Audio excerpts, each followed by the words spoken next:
And we are live. Good evening, everyone. Welcome back to Thompson Talks for this delightful Monday on a February afternoon. How are we all? I'll wait to see if the chat shows up. Yes, excellent. Hope you're all keeping well. Few announcements before I start. Just spent the last week in Budapest covering the Hungarian election. I'll write something up on that on Substack, but I don't think that there's going to be any content to be made out of it on YouTube for two reasons. One, I couldn't fill an hour or 2 hour stream on complaining about the fact that CPAC aesthetics in this day and age, especially as the Trump train seems to be careening off a cliff because of the Iran war, seem inappropriate for how dire the circumstances are, and also because pretty much any VOD content on YouTube seems to just be in the pits at the moment. The algorithm, whatever dial they tweaked since December, has just been screwing me. And anyway, I prefer talking to you guys in the live chat. I actually think that I get on better with the streaming format. So expect a few more regular streams going forward. They are also more ergonomic to a project that I am going to be joining as of next month, hopefully to help the next political force that is preparing for government be able to execute on their agenda without necessarily being part of an inner party machinery. But I hope I don't give the game away. And I have something fun for you all on Thursday, but I'm not allowed to announce it, so stay tuned. Anyway, while I've been away for the week, the debate about English ethnic identity has continued, in no small part, of course, because my debate with Catherine Burblesing went out on Dan Wootton's channel just before I disappeared.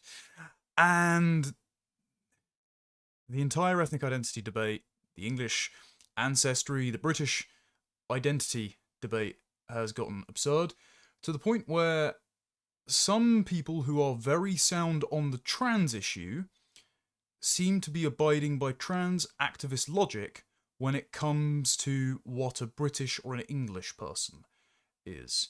And I'm sorry, we shouldn't use the preferred ethnic pronouns just to be polite. Again, I won't be compelled to engage in polite fictions, especially when those polite fictions have been used in the name of community cohesion and maintaining good race relations to cover up for all sorts of atrocities that have been committed by people who never needed to be here in the first place but were brought here under the delusion that anyone from anywhere can become as British as you and me.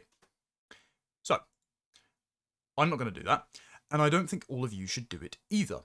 And it has been brought to the point where discourse about what a British person is and what an English person is has become ethnocidal. And what I mean by that is there is a deliberate attempt to deny the existence of the English, Scottish, Welsh, and Irish, the British people, as distinct ethnic heritage groups, and thereby, having denied them their existence, deprive them of a nation state to protect, secure the security, peace, and prosperity of those distinct national groups, those nations. So, when I say ethnocidal, you might think, oh, that's a little bit outlandish, it's a bit of a drastic claim. There was another spiked piece published in the last week or so by Inaya Falarin Iman, who, yet again, said such rhetoric is a conspiracy theory. It's the vernacular of the very online right that, of course, has no carryover into the real world, because, as we know, nothing online is real. It's not just normal people with a keyboard or YouTube on their phone, as you know, they're doing proper jobs. They're watching YouTube videos on their work breaks as they're, fixing the plumbing or sitting atop a crane waiting for instructions while spiked online, sit in an office in SW1, truly plugged in to what the working man thinks, tapping away on Westminster before pissing off down the two chairmen or the Westminster Arms to go and get drunk with their little social club. No, instead, it's just the preoccupation of the very online right. Don't believe your lying eyes as your country, your high streets, your homeland is stolen out from under you. And then, every so often, right, the veil is pierced, the SW1 bubble is popped, and there is a little bit of rhetoric that seeps through the permeable barrier between the online world that has some but fewer vested interests, where we can speak among ourselves a little bit more freely, and mainstream or mainstream adjacent platforms, often limited hangouts, like GB News. And this clip was fascinating from a chap called Thomas Corbett-Dillon, who follows me, turns out. He just went on TV and said it. I'm just going to play this clip for you in case you haven't seen it. Most people would have by now, but it's just an extraordinary moment to have conversations about the genocidal intent of mass migration policy platformed on not just a mainstream news outlet, but, according to ratings, the largest mainstream news station in Britain, and without it being immediately counter-signaled by the host. Such as GB News, I'm sure. And, I think it's so funny that they seem to think that GB News is this extremist channel. I'm like, I'd love for them to turn on Fox News once in a while and see what actually, so you want to hear some extremist views. You're not getting them on GB News. GB News is actually really, really impartial and really good about this. But, yeah, it's why are these people coming? Why do we have to listen to them? And they're the ones that say, social cohesion, it's going to be probably attacking the right wing in the country. It's similar to what happened in Germany, where they've basically banned all the right-wing parties and you can't support them. I'm sure they'll be going after the Restore Party. I'm sure Reform will get some attacks too. So, yeah, I think you're right. And it is interesting in America, as you say, they don't really have as many isolated communities. In Birmingham in England, you've got the Muslims that basically just live in there. They all speak the same language. They live in their own little world. You don't really get that in America. When people move to this country, they tend to integrate pretty well. You kind of embrace America. There's not been much embracing of British values among these communities. And I hate this idea that England is just like a no man's land. It's like, no, there is an indigenous population that have lived on that island for thousands of years. And, if this was happening in any other place around the world, everyone would be defending and saying, wow, there's a genocide happening in this island because it is being taken over by different people that are not indigenous to that land. And I think that's a sad thing to happen. So I think... genocide, is that a bit of a harsh word? White Brits are still the majority in the UK. Yeah, currently, give it 10 years, give it 20 years. Yes, if this was happening, if there was an island of indigenous people in, the Pacific, and all of a sudden a bunch of white people moved there and were having babies, and the number one name in that country became Tom, all of a sudden the UN would be there and saying, this is outrageous, that's an indigenous island, those people have rights. But do it to England and no one seems to care. I think that's a real shame. Well,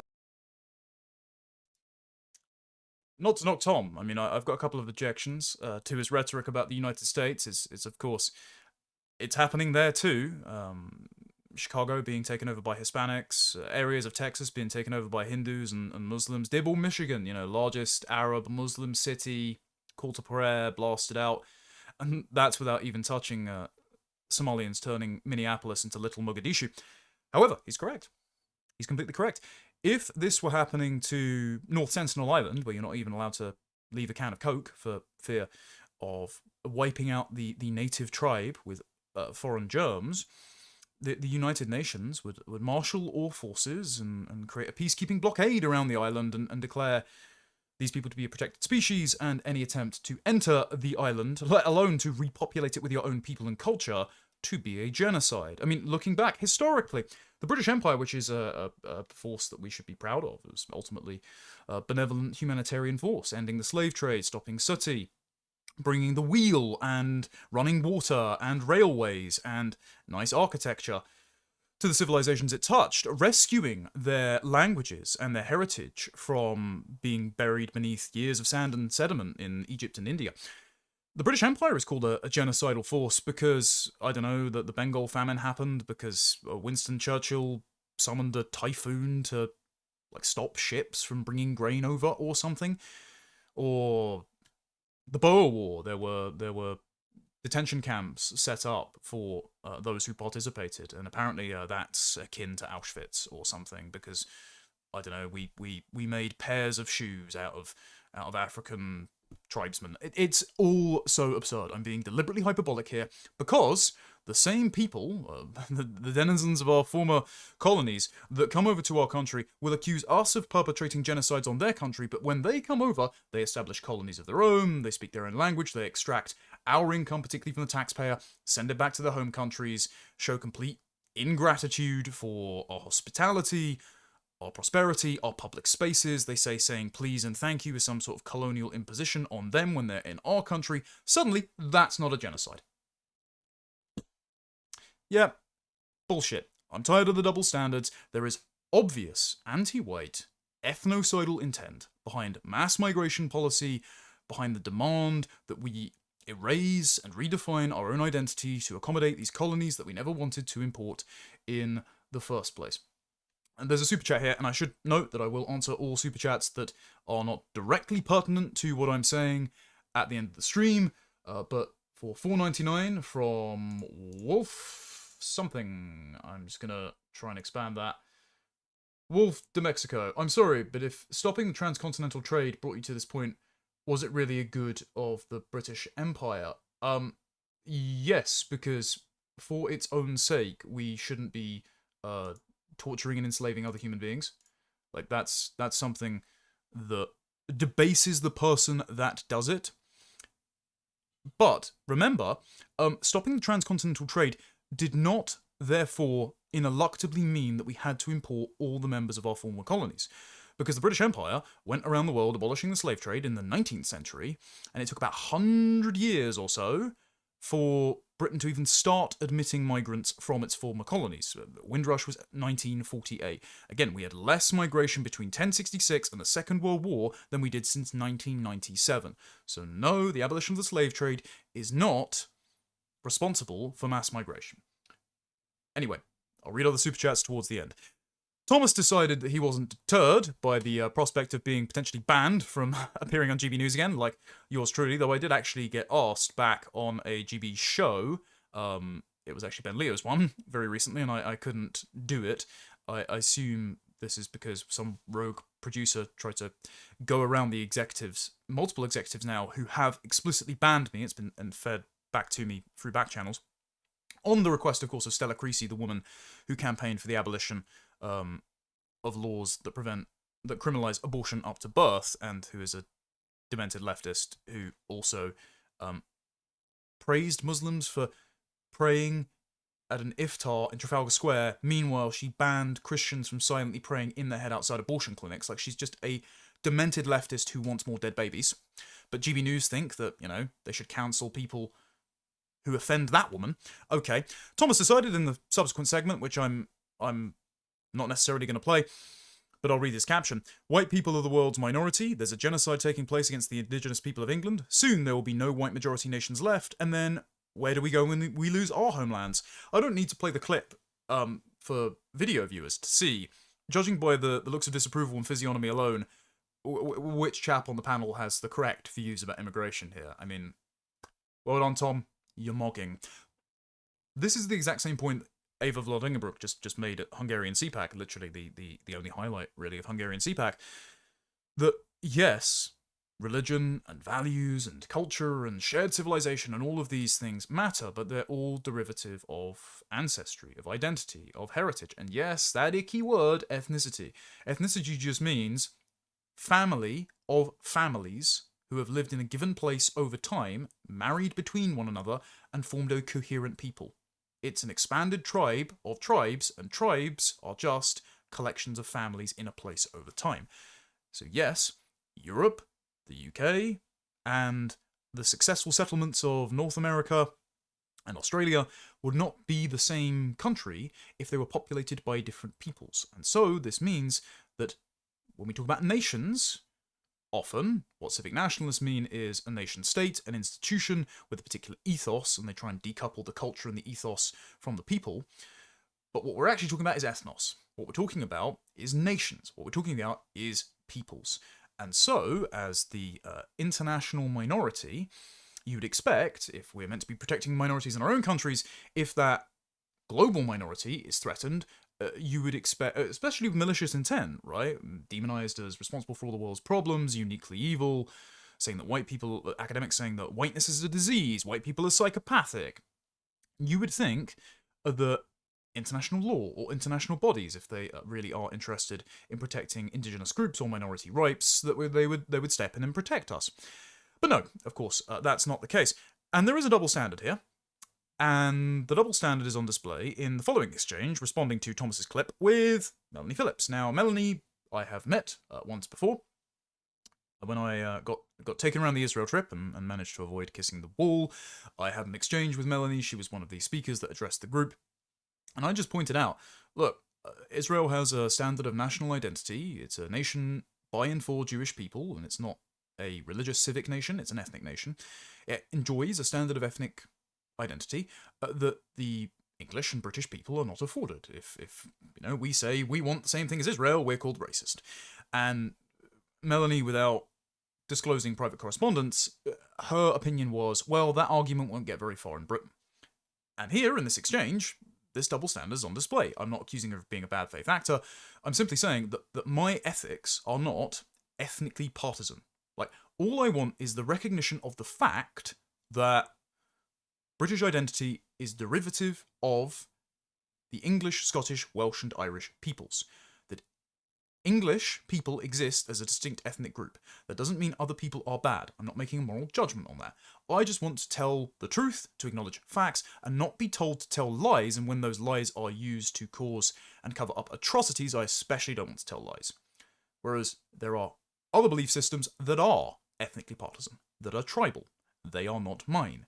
And I think that is on display with the anti-white hate from the Third World, or the double standard between saying Israel gets to be a Jewish nation, whereas Britain is a nation of values. Anyway, this exchange, for audio listeners, Melanie responded to Thomas's clip on GB News and said, goes to show that grotesque misuse of the word genocide is not confined to left-wing Israel-hating morons. Disgraceful.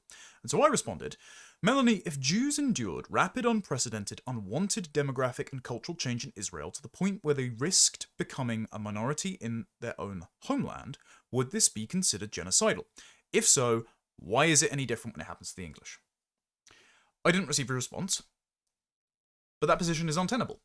And I would urge Jews in Israel or in the diaspora, who, especially at a time where support for Israel is pretty low, given the reckless adventurism of both America and Israel in the Middle East, I would advise them, those that don't, some do, but I would advise them to perhaps have a theory of mind for we Gentiles. Because if you would like to talk about your heritage and your history and your identity and your religion and how that connects to a specific homeland, specific stretch of earth in the Middle East, maybe have some empathy for the English and realize that we have the same instincts.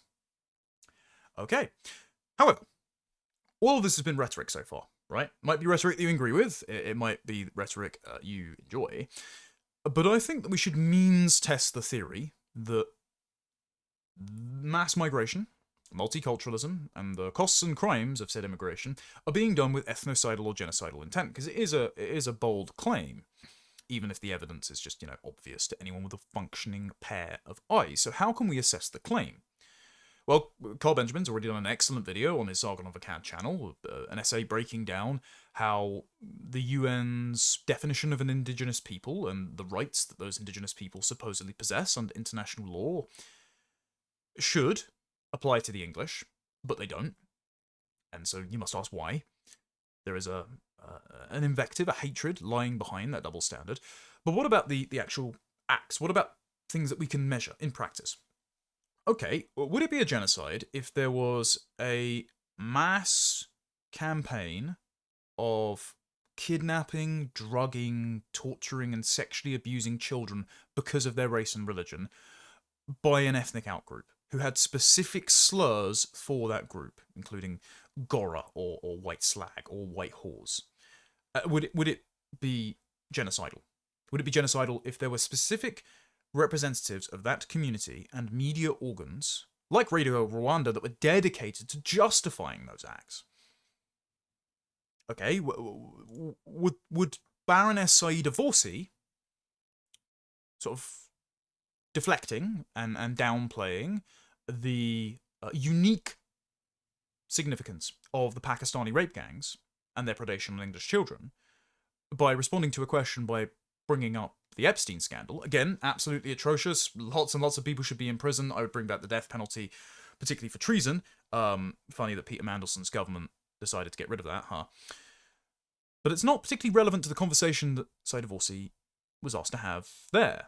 I'll play this clip, and again, you can assess for yourselves whether or not there is an ethnocidal intent behind, not picking on Zia Yusuf here, because she's very litigious, but the media and the political class's broader refusal to address the racial and religious motivations of the Pakistani rapists. For example, listen. No, I understand that, but on the other hand, there are aspects of the Muslim community that there may be cultural norms that are not acceptable in this country. Well, not necessarily. Look, the biggest sexual scandal and the abuse of children that we're facing at the moment is the Epstein scandal, and the number of people who have been involved in that scandal who also may have a shared faith, for example, the Jewish faith, should not be a reason why we then say, well, is there something culturally wrong with Jewish people, which makes them more prone to abuse children, because that is anti-Semitism and that is racism. And I think until we start to understand that the actions of individuals cannot be superimposed on communities as a whole, just because Catholic priests have in the past abused children does not mean that all Catholics, or there's something specific about Catholicism. Why? What this is that, right? You remember the video that I did a little while ago about how Izzat is like an XP farming system in the Indian subcontinent for social reputation, and so you will lie, cheat, and steal to save face, to maintain your own social position relative to that of your peers, and it is inextricable from the shame morality that governs the clan structures of Pakistan, of which, of course, Zia Yusuf is ethnically Pakistani. That will be relevant coming soon. But also, okay, why is it improper to ask if a group has become notorious for doing something? Should we not examine the culture, or in the case of religion, the values, the precepts of that religion? Should we not examine that and see if it contributes to disproportionate rates of certain crimes? Like, why would it be wrong? Why would it be de facto anti-Semitism or racism to ask why were there so many Jewish people involved in the Epstein network? I think it was more ethnic solidarity than it was religion. I don't think there are many rabbis vouching for Jeffrey Epstein being a regular at synagogue. I think it's more to do with ethnic supremacy. This is why he used the term goy as a ethnic slur to non-Jewish people. Regarding Catholic priests, yeah, there was a sex abuse scandal in the church. I think that's more about the unaccountable nature of certain entrenched hierarchies, especially it happened as there was a mass influx of gay men and communists coming into the Catholic Church, but nevertheless, is that present in biblical scripture? No, completely the opposite, actually. Christ says it's better that you tie a millstone around your neck and try to drown yourself in the sea than lead one of the little ones astray. Not the only instance where child abuse is condemned by the Bible. Quite the inverse for the Quran and the Hadiths, by the way. I mean, out-group hatred is not just promoted by the principle of asabaya, which is inconsistently endorsed or condemned in the Hadiths, but the contempt for Jews and Christians, violence to unbelievers, sex slavery, all those things are promoted, endorsed, and condoned by authentic or authoritative hadiths and Quran verses, which is meant to be the inerrant word of Allah as transcribed by the Prophet Muhammad, which has been written on a stone tablet in heaven since the dawn of time. So when Zia Yusuf deflects away from the racial and religious motivations of the Pakistani rape gang perpetrators and says that to question whether or not their identity and the identity of the victims played into these crimes, and whether or not this is a crime that is perpetrated by one community to another, when she deflects from that, is that denying the sorts of war crimes that we would see in a genocide? I would say so. I would say that is a reckless misuse of the privileges the British state has afforded to her by being formerly chairwoman of the Conservative Party and now a peer in the House of Lords. I would say it's pretty significant when a senior member of the British state engages in obfuscation of the worst child abuse scandal in history when we have documented the racial and religious motivations of the perpetrators. I would certainly say so. What about the denial of our existence as an ethnic group? Would that constitute ethnocidal or genocidal intent? Well, as we went over in my video from last week on the government's new social cohesion strategy, they say that you are basically a terrorist if you recognise that the English people are a distinct ethnic group with a distinct culture and religion. Quote, those in positions of power and responsibility, like Saeed Aborsi, have a role in promoting a confident modern patriotism, not least because the failure to do so in recent years has created space for the extreme right to equate being English with being white or being Christian, exploit national identity as an ethnic construct tied to race or religion, something the vast majority of people reject. In fact, the party that's still, for the time being, at the top of the polls, Reform UK, a majority of its supporters say that Britain is a community of ethnic groups, of peoples, not a nation of values. So, no, it's what a majority of MPs and ideologically possessed civil servants reject, but as per usual, the average Tory MP is to the left, socially, of your average Labour voter, so you don't reflect the sentiments of the majority of the native people whatsoever. But, okay, if I were to say, well, being Senegalese is nothing to do with having Senegalese parents or Senegalese ancestry. I'm as Senegalese as you. A Senegalese person can be born anywhere by accident, and actually we should facilitate their passage back to Senegal. We should fund their existence in Senegal. They can practice whatever culture and faith they like because it's Senegalese culture. And, well, if the Senegalese stop having children and the new Senegalese decide to have more children, and then they live in, I don't know, the ruins of what passes for a civilization in Senegal, after all the Senegalese people have disappeared, would that be genocidal? Would that be extreme right? Again, standards that are not afforded to us are used to deprive us of our country and are used when the most horrific crimes are committed against children in the name of long-standing ethnic and religious grudges against our people. The deprivation of that standard is used to deflect and obfuscate and deny and downplay and ultimately exculpate state officials of their accountability and their responsibility to ensure justice is done and ensure that we do not become a hated minority dispossessed of our own country. It's also hard not to read this passage, by the way, in light of the recent rise of Restore Britain, which over the weekend became a registered political party. Go and sign up, ladies and gentlemen, if you are in Britain, or if you are a British person living overseas, eligible to vote in the next election. Do not sign up. If you are a well-meaning foreigner, we appreciate it, but of course there are a lot of lies being spread around at the moment that Restore Britain's membership is majority foreign. That is fake. It comes from a fabricated email. Alex Phillips was completely wrong to read it out on air, and should issue a retraction if she wishes to maintain her credibility as a journalist. Anyway, go and sign up now. They're a registered political party. But it is interesting to read this in the light of Restore Britain being established as a party, given this is basically the exact rhetoric that Charlie Downs said in his exchange with Alex Phillips. Like, the government are sort of curtain-twitching monitoring the discourse on the online right, and even though they don't understand it, they recognise it's much more popular because it corresponds with the truth than anything that they try to inflict upon us. And they know they're trying to inflict something, because they say those in positions of power and responsibility have a role in promoting a confident modern patriotism. Translation: those we have appointed to the House of Lords, the House of Commons, the civil service, those people in the media that we fund as our proxies, they have a responsibility to lie, to insist that anyone from anywhere can be as British or English as you and me, and we could all get along and sing John Lennon's Imagine if we just ignore the atrocities being committed on a daily basis. I refuse to lie. I don't care if it makes you uncomfortable. I don't care if you think that it will cause the integration project that you're carrying like a delicate Ming vase to fall and crack. I don't think it's going to work anyway, and even if what you're trying to do succeeds, we won't have the same country at the end of it. So I'm not going to lie, I'm not going to use the pronouns, I'm not going to say someone from Pakistan can become English. I'm not going to do it.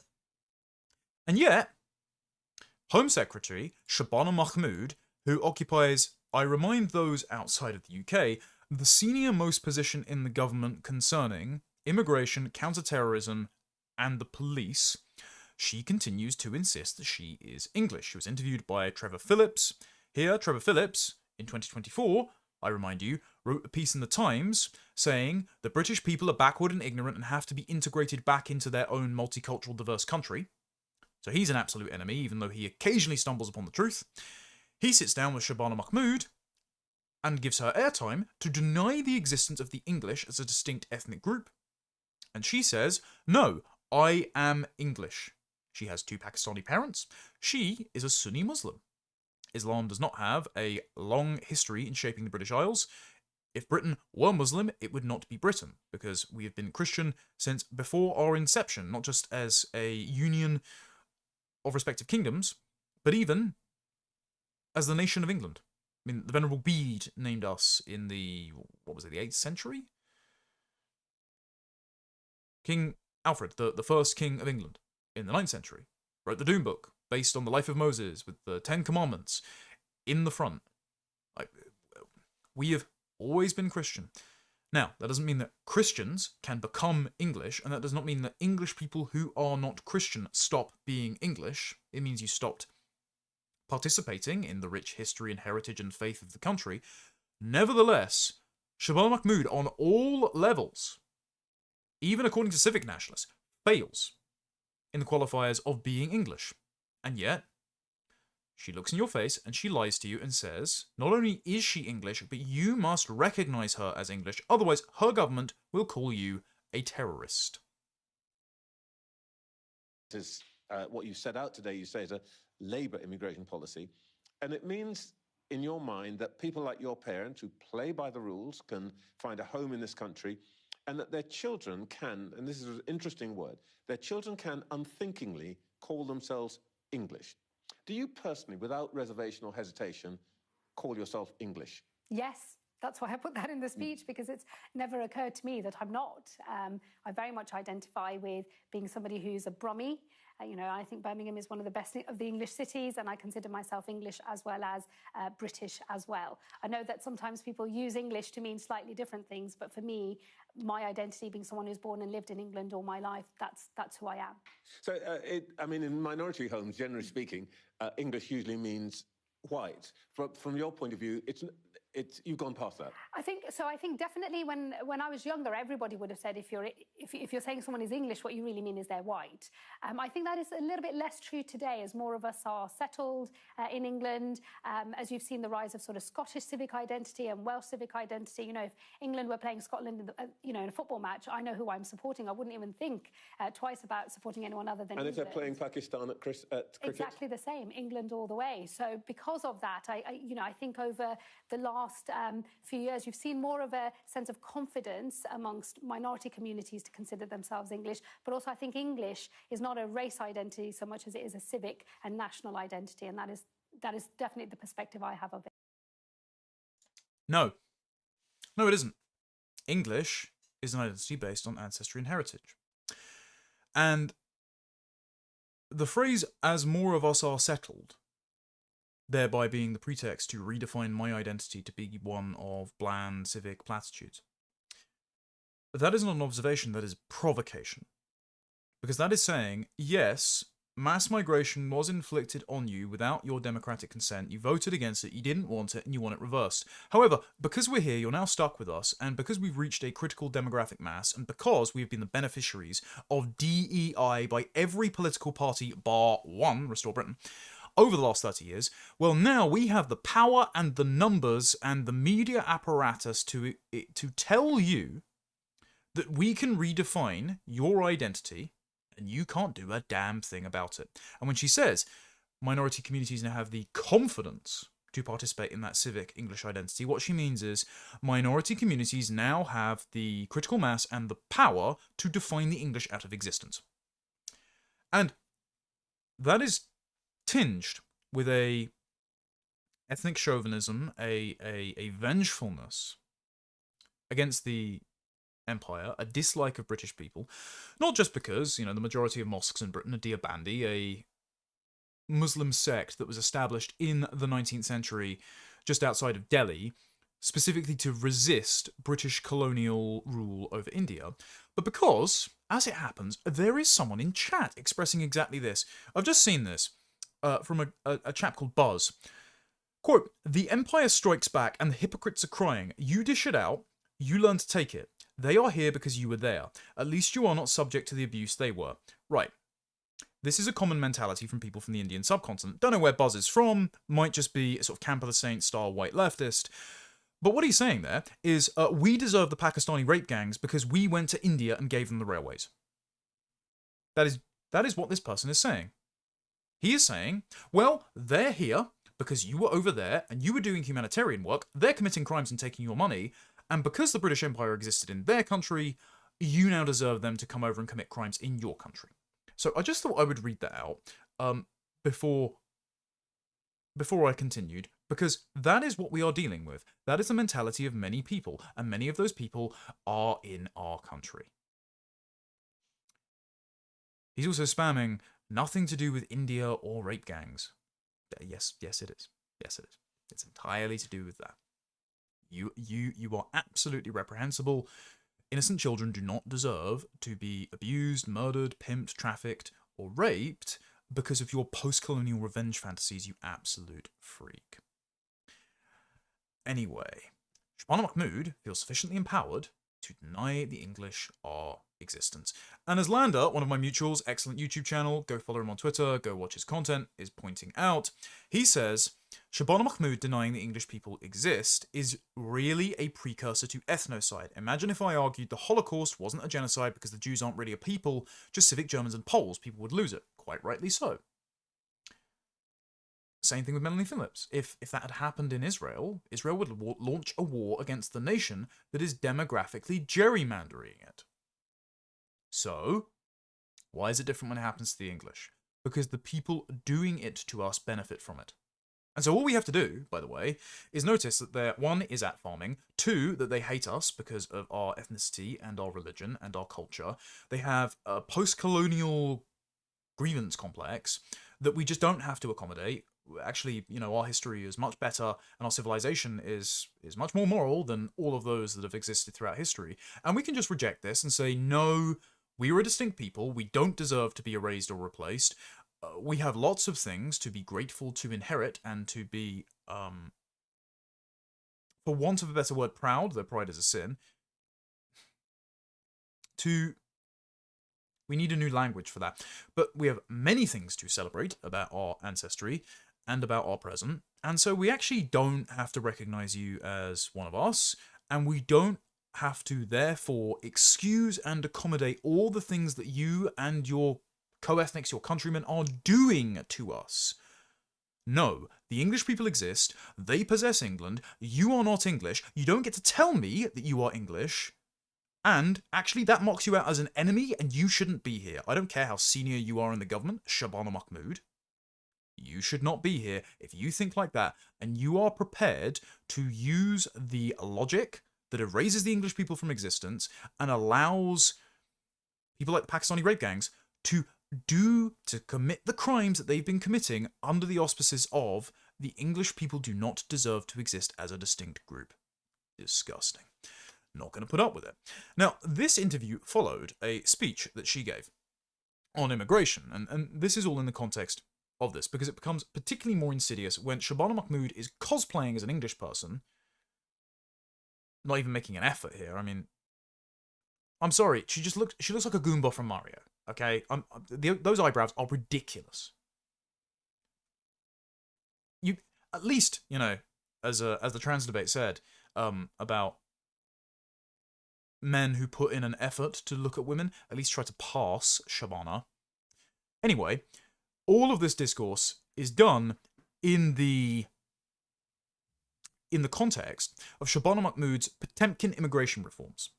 She is bringing more migrants into Britain. She is paying failed asylum seekers to go home, but she's paying them the equivalent of an annual wage in their respective countries, thereby incentivizing overstaying your visa, breaking the law, and milling about in our country until Shabana Mahmood pays for your flight and your pocket money. She is redefining herself as English while doing all those things, while increasing the danger that we face, while increasing the demographic inflow of people from the third world and Muslim countries. This is also delivered, by the way, at the Institute for Public Policy Research, which is Tony Blair's favourite think tank. She was the guest of honour at the Tony Blair Institute's Christmas event last year, where she said, Alistair Campbell said, I don't do God, well I do, meaning Allah, and that's also where she said that she wants Larry Ellison's Oracle to turn Britain into a digital panopticon, where the eyes of the state can be on you at all times. She is the Blair pick to replace Keir Starmer. And this is why Maurice Glassman of Blue Labour has been glazing her every chance he can get, while also being the person that said, well, I was in Labour and I called out Peter Mandelson well in advance, so it's to give her credibility. She is going to be next in line behind Starmer. Clip it, save it, and I will regret it when I'm right. Anyway, she was introduced by the IPPR's head of research. He reiterated that the Institute are progressives. The policies that she is announcing are designed to curb, quote, the rise of ethno-nationalism globally. And ethno-nationalism, again, is defined as saying the English, Scottish, Welsh and Irish are distinct peoples, and you can't just self-identify your way into those groups. So facts are now ethno-nationalism, an ideology. By the way, ethno-nationalism is redundant. It means nation, nation, people, people. Look at the Greek and Latin etymology of the words. Nations are peoples or they are nothing. It doesn't mean that some outsiders in a limited capacity cannot marry into the tribe, like Ruth from the Bible, the Moabite, who renounces her loyalty to her previous people and a previous god and marries an Israelite, but that happens on infinitesimally small scales throughout history and even in the present. So, and even then, that does not make them as English people, it just makes them one of our tribe. Or, we used to, in bygone eras, use the word British to mean basically one of us, and you can kind of get away with that until a demographic tipping point, and until you start redefining what British means to accommodate Islam and Judaism, Sikhism and Hinduism and all sorts of other foreign cultures and faiths that didn't actually factor into the creation of British identity and culture over thousands of years. Anyway, I'm not going to play the full speech. What I'm going to do instead is I'm going to play two of the clips that I picked out on the day, and this was Shabana Mahmood having the gall to cite George Orwell as to why she is English, because if you remember her Labour Party conference speech in September of 2025, she said, mine is the patriotism of Orwell, but what we're seeing is patriotism turn into something smaller, an ethno-nationalism that says, a person like me with a heritage and a faith like hers can never be truly English or British. You know, a fact. She, after, linked in the description, after I put out the video explaining that by her own standard, George Orwell would be an ethno-nationalist because of The Lion and the Unicorn, where he says, what makes a nation is the ability to recognise the country 100 years apart, the same way you can recognise a photo of yourself aged 5, because you have remained the same person, and a country remains the same because it's populated by the same people and the same culture and the same external aesthetic markers. Like postboxes and suet puddings and fog in the early morning. Mahmood actually quotes that passage, as if it proves that she is English. Like, remember, Orwell said you have to be the same person in the photograph, aged 5, versus age 50, in order to be recognisable, meaning a country must have the same people in 1850 and 1950 in order to be recognisable. She quotes that bit as if it's evidence that she is English, that Orwell would recognise her as English, rather than her existence in the state, presumably being the product of us having lost a war with India or Pakistan. We are, and have always been, internationalist in outlook, alongside a quiet but profound patriotism. As I have said before, it is a patriotism that best defined by George Orwell. A love of this country for what it is, always has been and always will be, but also for its capacity to change. As Orwell wrote in The Lion and the Unicorn, what can the England of 1940 have in common with the England of 1840? But what have you in common with the child of 5 whose photograph your mother keeps on the mantelpiece? Nothing, except that you happen to be the same person. You are from Pakistan. If George Orwell was shown a photo of you and told you were the British Home Secretary, he would assume we had been invaded. Just on photo alone, Shabana. And this is the insurmountable hurdle that civic nationalists have to get over, is that on a rudimentary perception-based level, people can see whether or not someone is from a country. And this is talking about broad averages here, right? There are mixed race people that you can't determine their ancestry without asking them. It might be an interesting topic of conversation. But just as we say human beings have 2 legs, even though the average throughout history is less than 2, because some people don't have 2 legs, exceptions do not disprove rules. In fact, they reinforce the rule, because otherwise you wouldn't have brought up the exception without acknowledging that the rule is generally true. So we say human beings have 2 legs, we say English people are white. And, as well, as anyone with an ethno-guesser averaging above 4,000, like me, can tell you, we can tell the difference between respective European peoples, even though those European peoples have had a sort of like a higher rate of demographic churn just because they're not island nations and there's been some population substitutions and invasions and moving of borders over the years, we can tell the difference between European peoples, let alone the English. So, sorry, even that passage you cite, Shabana, George Orwell wouldn't have recognised you as English, and I certainly don't have to. Other bits in the speech were interesting. She said Nigel Farage is practising a crude ethno-nationalism. Nigel Farage. Bear in mind, this is what Nigel Farage says about what makes an English person. It's a fucking vibe. It's just a vibe. It's a feeling. It's about your priorities. Forgive me, I'm going to push you on this because it's not some sort of liberal obsession to ask about who's British or who's English. It's an obsession with people in reform. Matt Goodwin, who you want to be your next Member of Parliament, was a guest on this programme on political thinking. He says it takes more than a piece of paper to make somebody British. Suella Braverman, one of your new recruits, former Conservative Home Secretary, she says, I don't feel English, she says. She says, for Englishness to mean something substantial, it must be rooted in ancestry, heritage, and yes, ethnicity. So that's not interesting. just residence or fluency. So that's interesting.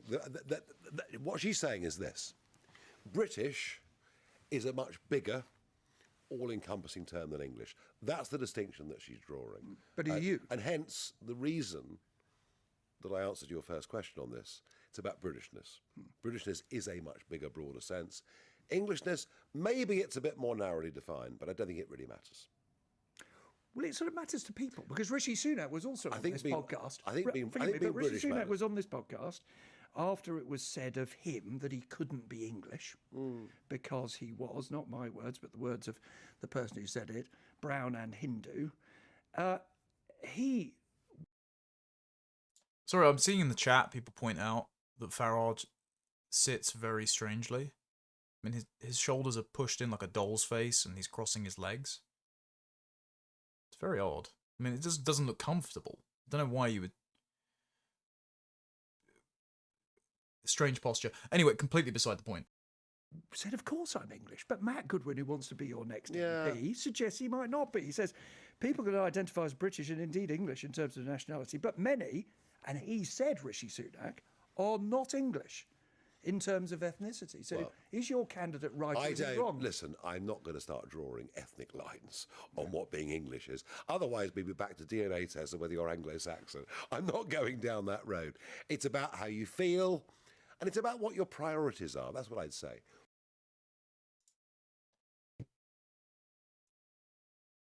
Pathetic. Absolutely pathetic. Again, he said that a Welsh person is someone who's lived in Wales for at least 5 years. So he believes that Axel Rudi Cabana is a Welsh choir boy.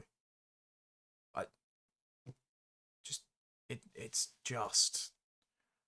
just ridiculous. Matt Goodwin was mentioned, by the way, and I'm not going to sort of get in a mudslinging battle here, but it has been unpleasant since Matt decided after losing a by-election in the exact way that we warned he would if he continues to pander to minority voters by hugging Sikhs and saying that Hong Kongers are more British than the lads at Restore Britain, who he's known for years, had to write his tweets and his Substacks.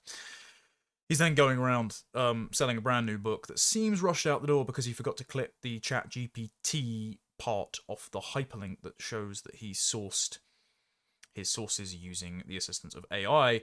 Matt has also been going around championing the statistic, which is, is very, very good of him to have worked out that per current demographic trends will be a minority in our own country by at least 2063.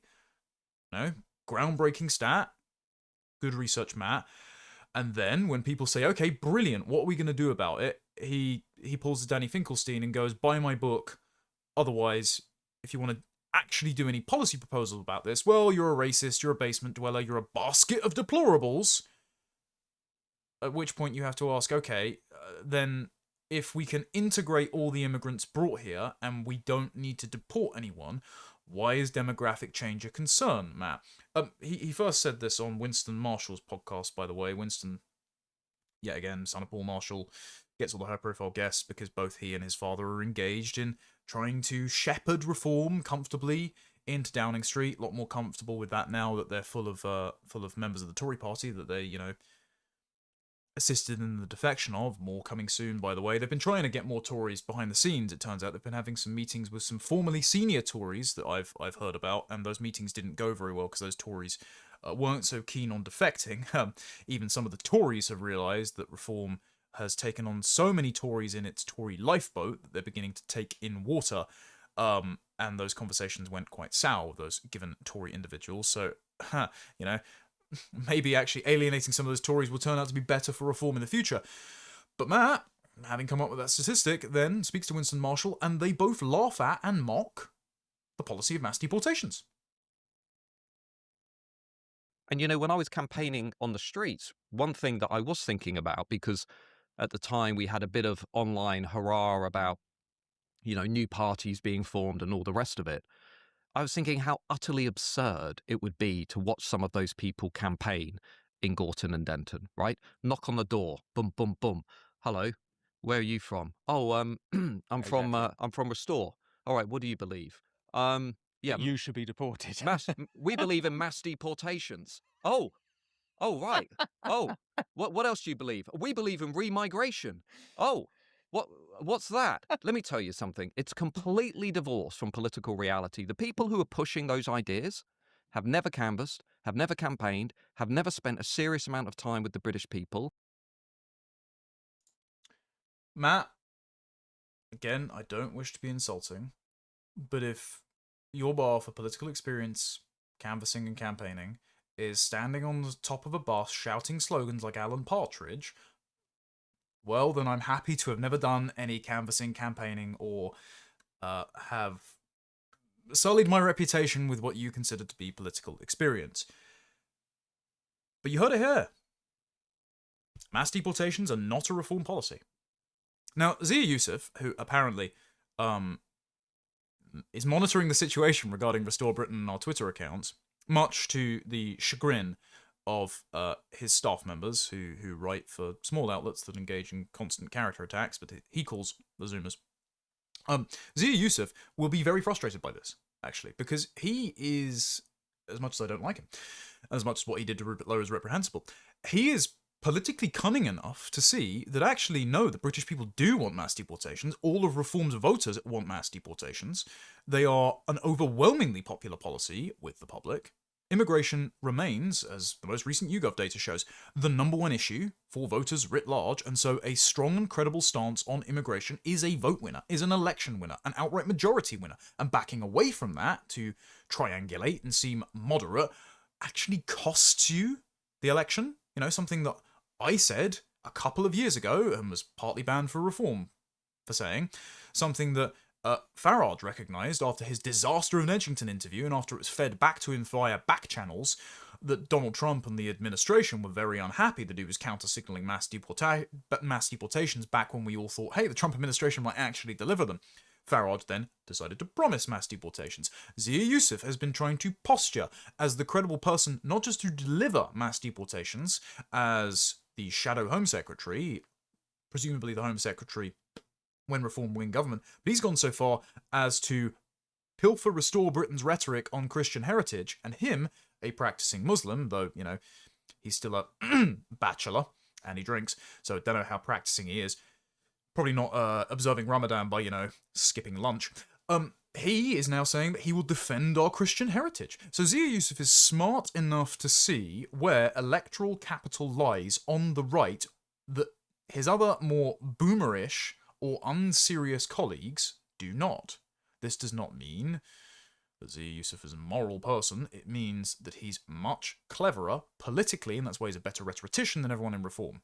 So he must be throwing his phone across the room when this clip goes viral, being shared by everyone, because Matt Goodwin is with one or two interviews, the most recent one with the New Culture Forum, where he says that, you know, all the young lads that were very bright and promising, me included, because he said this to me privately before. So I know this is the case. He was talking about me, Charlie Downs, Harrison Pitt. Well, they've squandered their careers. They're going to be irrelevant because, you know, they didn't back Reform, so they don't get to shout Partridge slogans from the top of the Brexit bus and hug a Sikh. In these couple of interviews, Goodwin has undone all of Zia Yusuf's work, because every time someone in Reform laughs at the prospect of mass deportations, it makes those promising mass deportations in Reform look not credible. Whereas Restore has a consistent line. Vote low, millions must go. Pretty simple. And Lowe has never disavowed that. Nobody in Restore Britain has ever disavowed that. And nobody in Restore Britain has ever been unclear on their definition of who the British people are, because as much as Matt says they haven't spent any time talking to the British people, you can't define one. Your party can't define who the British people are, so how can you represent them? Again, this is not me making personal attacks to the best of my ability. We throw a few jokes in here, we try and make it lighthearted. But none of this logic stands up. And this is from the party, again, that Shabana Mahmood is accusing of being a crude form of ethno-nationalism. So, you know, she reads Rupert Lowe's Twitter feed by her own definition, or, you know, any George Orwell book except 1984, because she's engaging in doublespeak, she's going to shit the bed. Anyway, she also said in there that the Green Party were engaging in fantasy politics, student politics, promising open borders. She said the Tories were guilty of practicing open borders, which is true. So how do you then square that with the fact that now Reform outnumbers its elected MPs with Tory defectors? Because if the Tories are practicing open borders and Reform are mainly comprised of the Tories, how are they practicing a crude form of ethno-nationalism? This might genuinely just be, at this point, Suella Braverman, who's the only, like, sound person in Reform on the issue of the English people existing as an ethnic group.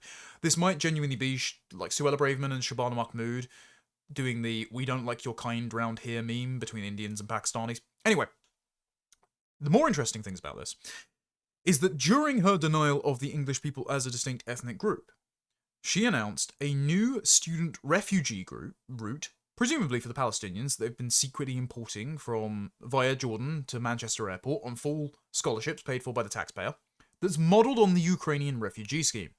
If you don't remember the Ukrainian refugee scheme, or its statistics, it has imported over 380,000 people since 2022.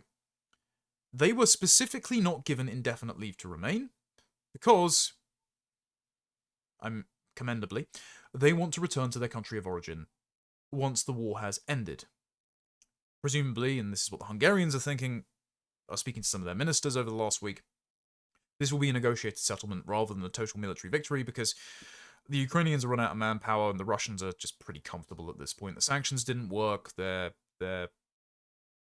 involved in a parallel economy with oil exports to the Gulf states, especially if the refineries get bombed by the Iranians. They're purchasing cheap drones from the Iranians. They've got supply chains open with the Chinese. Vladimir Putin is sat back in his armchair and is laughing at the EU and at Ukraine. And so when the Ukrainians go home, it will be to a smaller country, but they will go home. Instead, it doesn't seem that there are any restrictions on ILR placed on the new student refugee route, which means we could get more Palestinians, more Iraqis, more Iranians, more Afghans coming over and studying, you know, whatever engineering degree before dropping out and joining Deliveroo. And we're going to be stuck with them forever. And by the way, if they get citizenship, Reform UK under Nigel Farage has already said we're not repealing any citizenships. So under Reform, we're going to be stuck with them forever. She also says refugee status will be reviewed every 30 months, and status will be revoked if the country is deemed safe per the 1951 UN Refugee Convention. But remember, the convention defines a refugee as someone who is unable or unwilling to return to their country of origin, owing to a well-founded fear of being persecuted for reasons of race, religion, nationality, membership of a particular social group, or political opinion. So, I don't want to go home because I'll be persecuted for X made-up reason, and this will be determined by ideological civil servants, the 700 Muslim activists in the Home Office, as well as arbitrated by Fabian socialist liberal judges. So that's going to be very generously interpreted. And she also announced visa sanctions on Afghanistan, Cameroon, Myanmar, Sudan, Nicaragua, and St. Lucia for refusing to take back some of their illegal migrants. Didn't mention Pakistan, though, which is the worst offender. I wonder why. Perhaps protecting the izzat of her respective nation. And then she says, summing up her rationale for why she's doing this. For those who continue to doubt the reason that these immigration restrictions are required, I invite them to consider the consequences if we do not. When people see small boat arrivals at the current scale, their patriotism turns into something smaller, something darker, ethno-nationalism. I clipped this section so you can understand the reason why Shabana Mahmood is posturing as tough on immigration. You know, this is something that my good friend Carl Benjamin has even described her as, and I don't think this is true. The reason she is pantomiming as an immigration restrictionist is to keep the project of Labour, of Blairism, on multiculturalism, of denying that the English are a distinct ethnic group which advantages her in politics and allows her co-ethnics to come into the country. She's trying to keep all of that on rails. She is trying to continue to carry the Ming vase that has already been shattered, and she is frantically supergluing it together and cutting her hands while doing so. All of this is to continue to deny the English people are an ethnic group, while sanding off the edges that cause more and more people to notice that denying they are an ethnic group is leading them to be dispossessed of their own country and horrific crimes committed against them and their children. We can and we must restore order and control at our borders. There is nothing inconsistent with Labour values in doing so. But for those who continue to doubt that, I invite them to consider the consequences if we do not. I know the people of this country are by nature open, tolerant, and generous. But I also know that there are conditions to that. When people see small boat arrivals at their current scale, or they experience the pace and scale of migration today, they feel, with justification, that things are out of control. That loss of control breeds fear, and when fearful, people turn inwards. Their vision of this country narrows, and their patriotism turns into something smaller, something darker. An ethno-nationalism emerges. The idea of a Greater Britain gives way to the lure of a littler England, and other voices to the far right, take hold.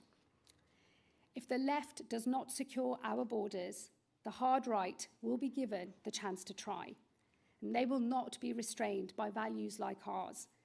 Instead, they will pull up the drawbridge.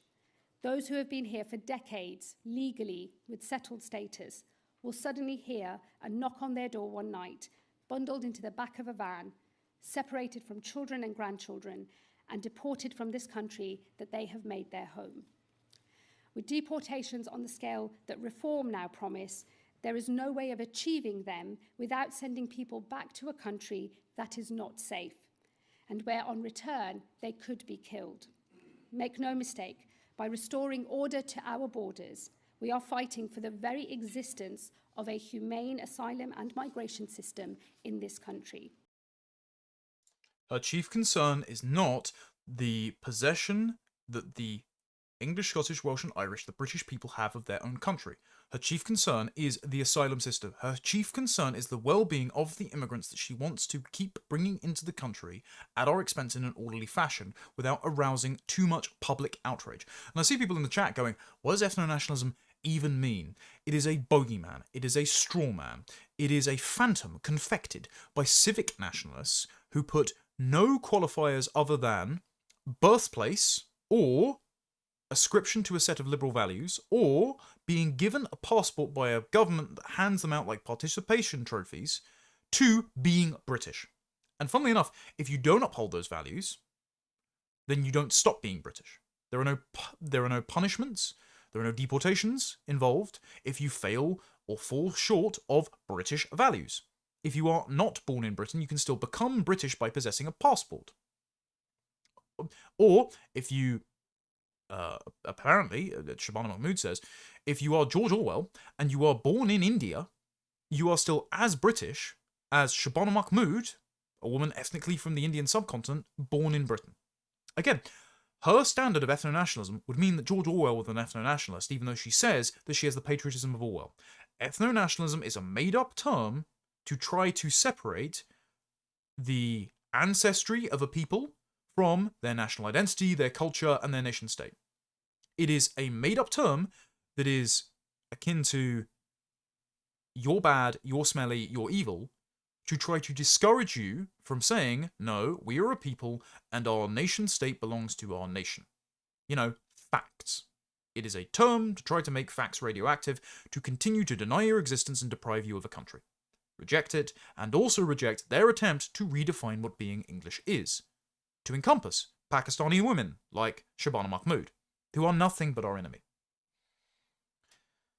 Now, Mahmood wrote a piece based on this insistence that we have to keep the asylum system in place. Make no mistake, all of her immigration restrictions are just a PR exercise for the system, for the establishment. She's not doing it out of some loyalty to the English people. She's defining them out of existence. She has written, we have already begun restoring control with net migration falling by 70% since we took office. We'll test those figures in a moment. But there is more to do to make levels sustainable. For that reason, we will lift the qualifying period for settlement from 5 years to 10, abolish ILR if you don't want them here. You do want them here, that's why you're not abolishing it. And impose new conditions, a clean criminal record, sustained economic contribution, and a good command of English. Those who contribute the most, such as doctors, nurses, and high earners, will have a faster path to settlement. Those who contribute less will have to wait longer to apply. This includes low-skilled workers who arrived in recent years who would otherwise be eligible to apply for welfare and social housing at an earlier age. Or you could just decide not to give them it at all. Like, you could say, these people are not automatically afforded the right to remain in Britain. They should not be able to claim benefits or social housing or free healthcare or a pension. In fact, they, like in the Emiratis, like the Emiratis do or the Hungarians do, they are here on guest worker visas. They cannot claim citizenship. They cannot claim permanent settlement. Their visas expire. They cannot be renewed, and they will just go home. It's not cruel. Oh, and we should also tax their remittances so they aren't just like parasitically extracting money from our economy. But no, she wants these people here forever. She just doesn't want us to be mad about it. She also says, we will always offer sanctuary to genuine refugees, but only for as long as they need our protection and not as an automatic permanent right to remain unless they have transferred to a work or study visa. We must move away from a system that encourages illegal and unsafe routes towards one built around safe asylum. So, her concern is that people from the third world and from Muslim countries are boarding boats, paying people smugglers, and risking their lives, as you so often hear, to enter our country. She wants to do it by paying for their flights through the public purse and bringing them in on commercial airlines or charter flights straight into our country, bypassing the people smugglers and therefore ensuring their safe passage into our country to live at our expense. No, we shouldn't have any of them. They shouldn't be here. We do not want them. No more, no thanks, we've had enough, and those that are here should return home. We don't need a single Syrian asylum seeker in the UK. We don't need any Afghans who are committing a disproportionate amount of the rapes and murders in our country. We don't need any more. We didn't need any in the first place. They can go home. Instead, Shabana Mahmood is pretending to get tough on immigration so that more can stay, so that more can come in. She says, for that reason, I will be opening new safe and legal routes starting this autumn by taking applications from students seeking asylum in this country. This is the real purpose. She wants to deny your ethnic group exists. She wants to pretend to get tough on law and order so she can continue to demographically gerrymander the country in such a way that empowers her as a politician, that increases the spread of Islam in the country, and that dispossesses us of our country to ensure that we no longer possess the demographic might nor the linguistic arguments against doing so. I already covered, by the way, in a previous video. I promise I'm not soy-facing throughout the entire thing. Don't clip that. I covered how all of her immigration measures are just fake. They're not as tough as you think. They're going to lead to more migration. In a previous video, I've linked it down in the description. But is her claim that immigration has really fallen true? Well, we have the latest immigration statistics. And as you can see here, in the last year, year ending December 2025, so a full year of a Labour government, we have had 1 million extensions of stay, so more people having their visas renewed to stay in the country, 146,000 settlement grants, so almost 150,000 people that were allowed to settle in the country. There's the EU citizenship system of EU settlement scheme, rather, of 355,000 people. And then we have granted citizenships to almost 250,000 people.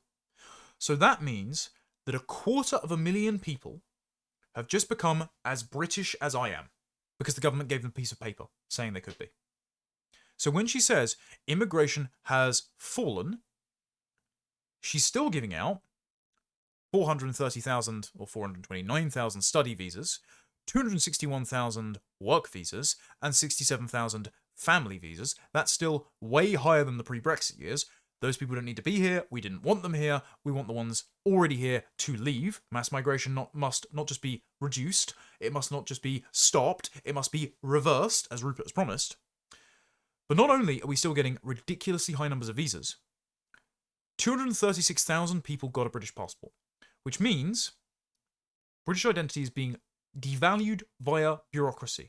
The waters are being deliberately muddied to rob you of your country, to allow Shabana Mahmood to claim she is just as English as you and smile as she lies to you. This is why anyone saying Labour are actually more based on immigration. I mean, relative to the Boris wave, yes, but they are not based on immigration. Shabana Mahmood is not a hardliner. She is lying. Do not carry her water for her. Some of the other facts in here.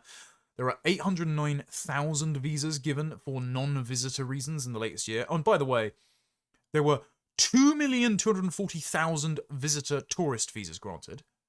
Many of those will be overstayed. There were, again, just under 450,000 study visas, many of which will be overstayed. More than 250,000 work visas, despite recession-level unemployment. I think it's something like 25% of the working age population are on out-of-work benefits, and 22% of 16 to 24-year-olds can't get work despite firing off hundreds of job applications. I had this when I was leaving university, when I was finishing up my master's during COVID lockdowns. We're not in lockdown, the economy is not on complete standby, and yet there are still plenty of young people that are out of work with university degrees, with mountains of debt, trying to make a living. And not only is the immigration system rigging the job market against them by driving down the cost of labour, by importing it from overseas, but also it's driving up the cost of housing. And new migrants are the beneficiaries of DEI policies in this country. So if you are a straight white man in Britain, not only are you disadvantaged relative to your ethnic and weird sexual proclivity peers, you are also disadvantaged compared to other nations that, thanks to Boris Johnson, ethnic nepotism allows domestic firms to hire directly from. Thanks to Keir Starmer, we're getting brand new Indian working visas. We are at the bottom run of the ladder in our own country, in every enterprise. And yet, the Labour government are continuing to bring in more skilled workers to occupy entry-level positions that could be going to British graduates. And bear in mind, we still have a high level of demographic churn, because for all of those new citizenship grants, we're also getting about 250,000 Brits leaving every year for Dubai or Australia or America. So we're losing our best people. We are substituting them with low skill, low wage, impossible to integrate, unwanted third world migrants. And we're also rubber stamping the citizenships of about 230 to 250,000 people every year. We're no longer going to be a country if this continues. There are also 46,000 detected arrivals on small boats via illegal routes. That's a 13% year-on-year increase. So they're not stopping the boats or smashing the gangs. The top 5 most common nationalities are Eritrean, Afghan, Iranian, Sudanese, and Somali. They accounted for more than 3/5 of all small boat arrivals in that period, and of course commit a disproportionate amount of violent and sexual crime. And judging by data from Denmark, the Netherlands, now Finland, it takes thousands and thousands of taxpayers to make up the net cost imposed upon the taxpayer that each of these migrants provides. I think the Boris wave alone was something like £465,000 per migrant across their lifetime. Also, 101,000 people claimed asylum, and the rate for citizenship grants was the second highest annual total since 2005. So it's only going up. We're stuck with these people forever. The numbers are getting worse. And Shabana Mahmood is pretending otherwise so that you don't complain about things getting worse. Oh, and we are stuck with these people forever, by the way, because she says we will never, in bold, remove settled status from those who have it today. So even though we have the Shamima Begum precedent, even though she as Home Secretary could deprive people of passports when they have been given them, despite violating the British values that everyone says makes a British person, she won't.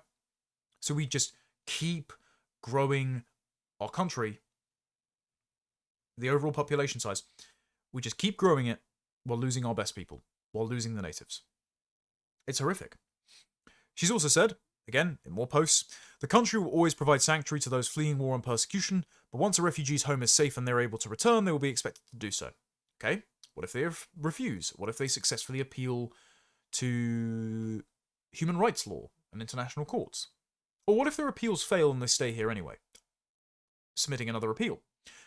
Mahmood has a plan to pay families up to £40,000 of our money, that's more than the average wage, to fuck off. Now, I decided to run some numbers. I'm not that great at maths, so people can correct me in the comments. But I checked the average wage in Pakistan, Shabana Mahmood's home country, and the #1 nation responsible for illegal visa overstayers. And plenty of them come in via legal routes, I think it's 90,000 every year, and via the small boats.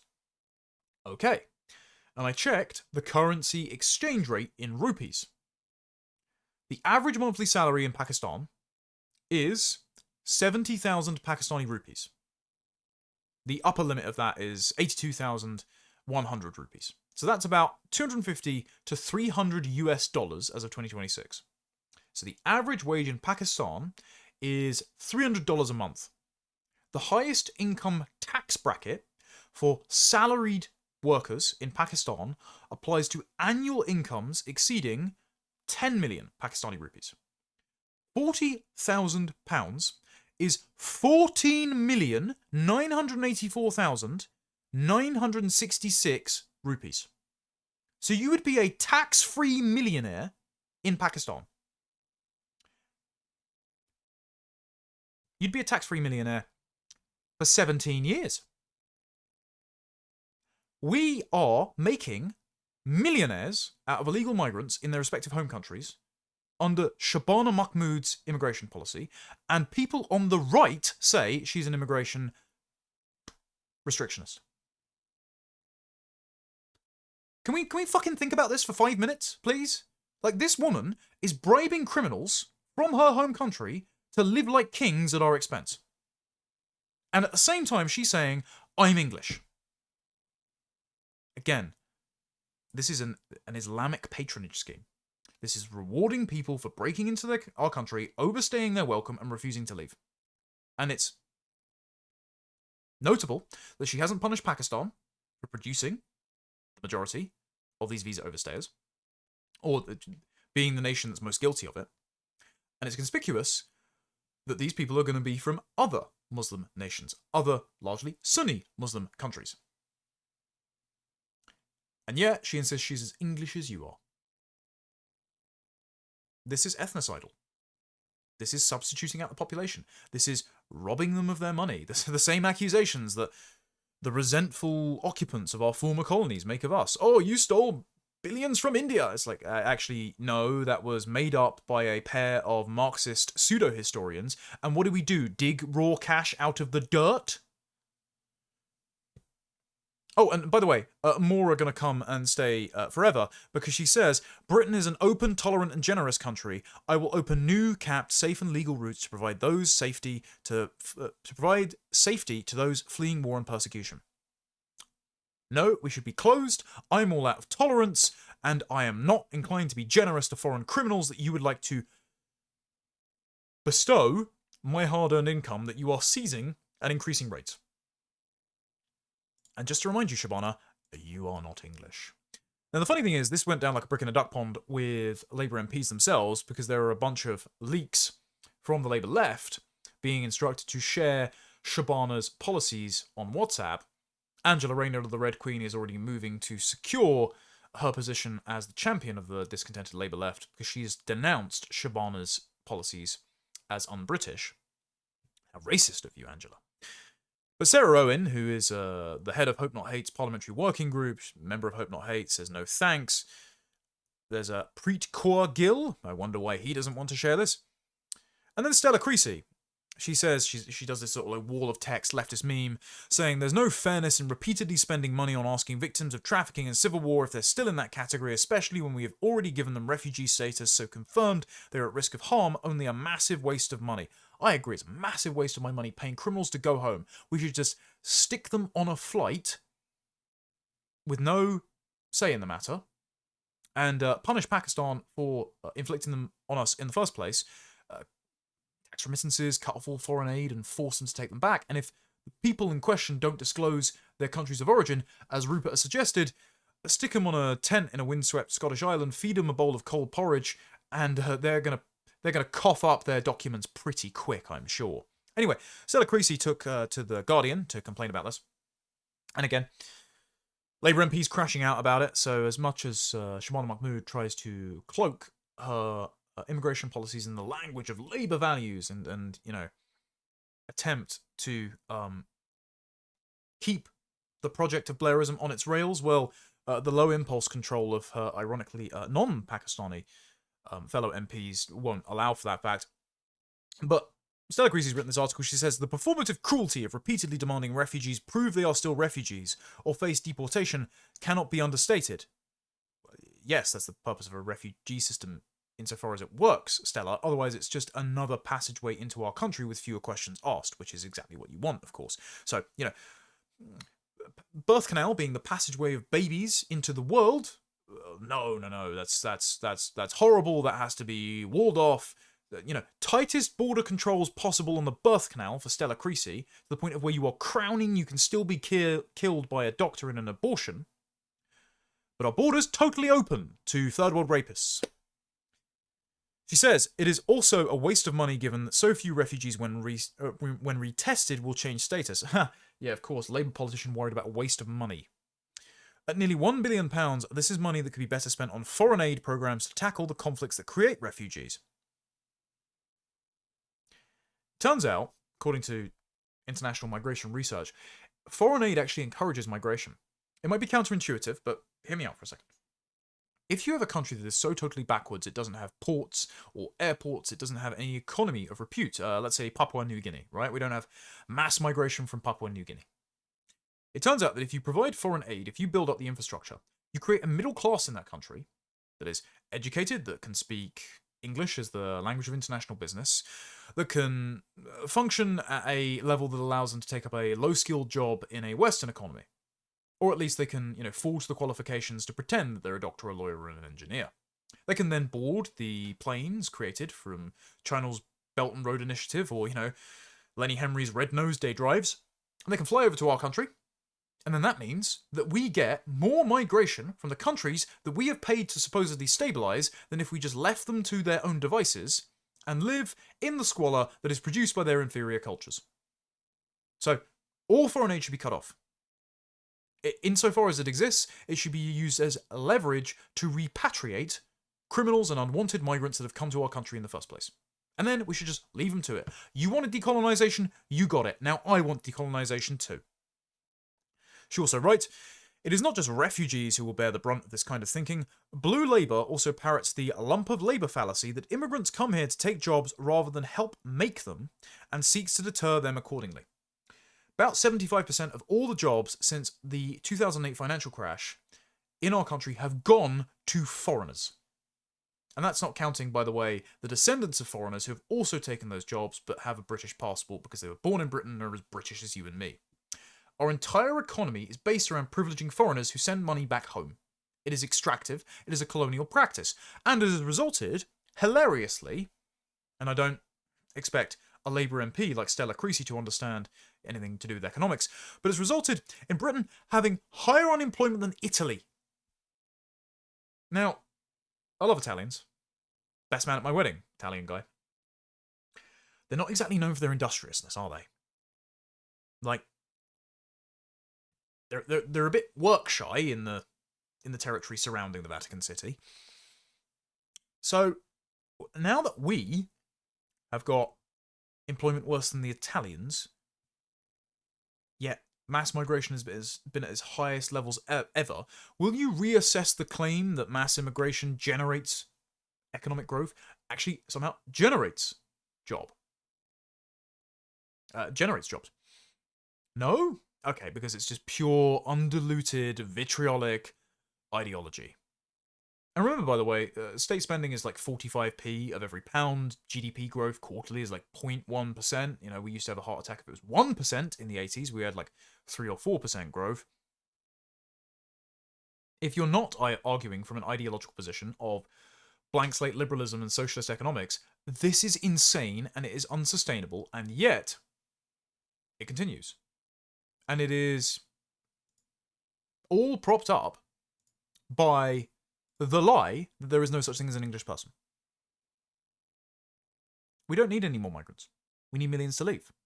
And understanding that requires we prioritise British people in British politics. And that requires you define what a British person is. And that is an English, Scottish, Welsh or Irish person, descended from English, Scottish, Welsh or Irish parents. That doesn't mean that there aren't any other people from other heritages who we might like to have in our country as our friends and family members, but it means they are a very small number of ethnocultural traditionist migrants, as Eric Kaufman would put it, those who want the British people to possess their own country, those who want to live in Britain run by British people in the British fashion. And in order for them to actually live in that country, funnily enough, we need to possess it and we need to assert our own culture. I'll just finish with this on Creasy and then we'll move on to some of the responses to Mahmood. She says, when we ask ourselves what is holding Britain back from being more productive, it is not immigrants or women who don't have enough babies. Bear in mind, since 1968, when abortion has been made legal, we've had about 10.7 million abortions, and there are currently 10.9 million first-generation immigrants currently living in Britain. So we've had a total population substitution. Productivity has stagnated, our GDP growth is down, our culture is unrecognisable, our demographics still continue to decline. So yeah, actually it is a problem.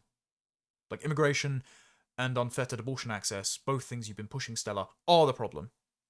She says, instead, tackling the cost of living crisis and inequality and confronting division and distrust should be our priorities. It's just pure blank slate duck speak. If we give out enough money, and if we deny our differences, and if we shut our eyes, and if we all sing Kumbaya, we'll live in Edward Bellamy's utopia. Bullshit. Total bullshit.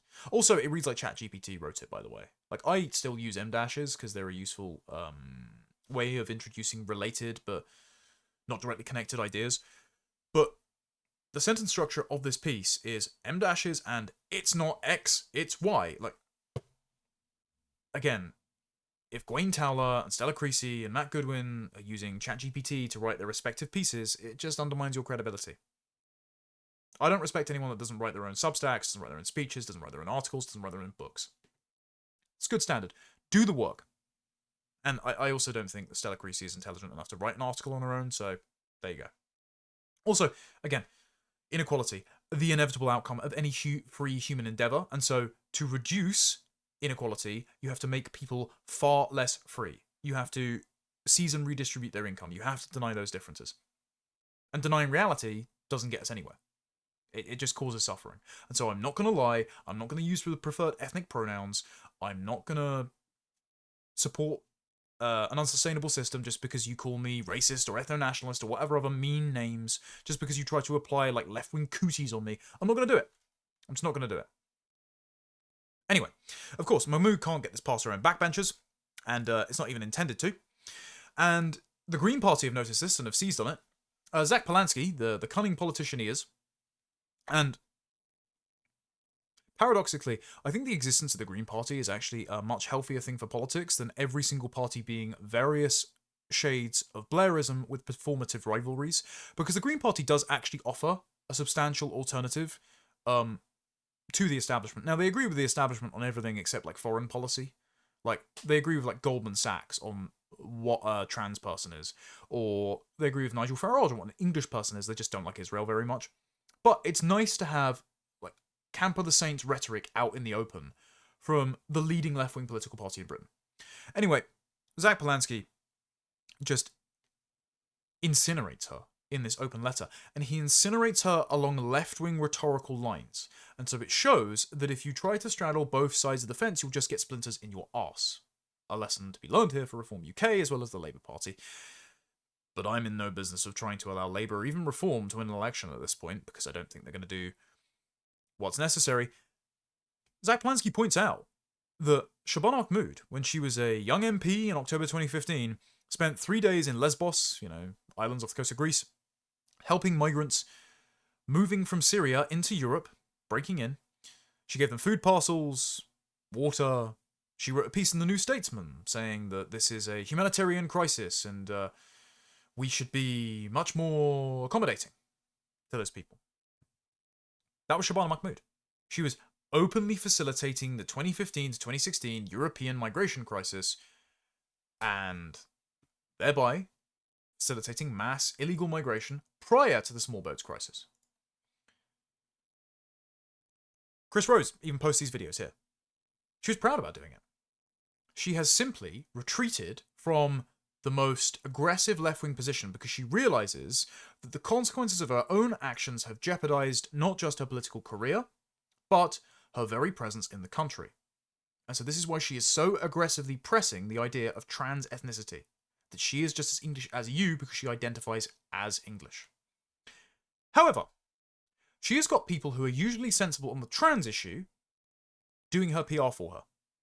Because after that interview with Trevor Phillips, Paul Embry, who is propped up as or put forward, rather, I don't wish to be rude, as a member of Blue Labour, the sort of sensible members of the Labour left. He's a firefighter, so he actually does something useful in society. He's got a fairly popular Substack. I've spoken to him on GB News before, and we didn't vehemently disagree about too many things in that exchange. I support Rupert, but I'm not an unalloyed free marketeer. My personal hero is not Ayn Rand.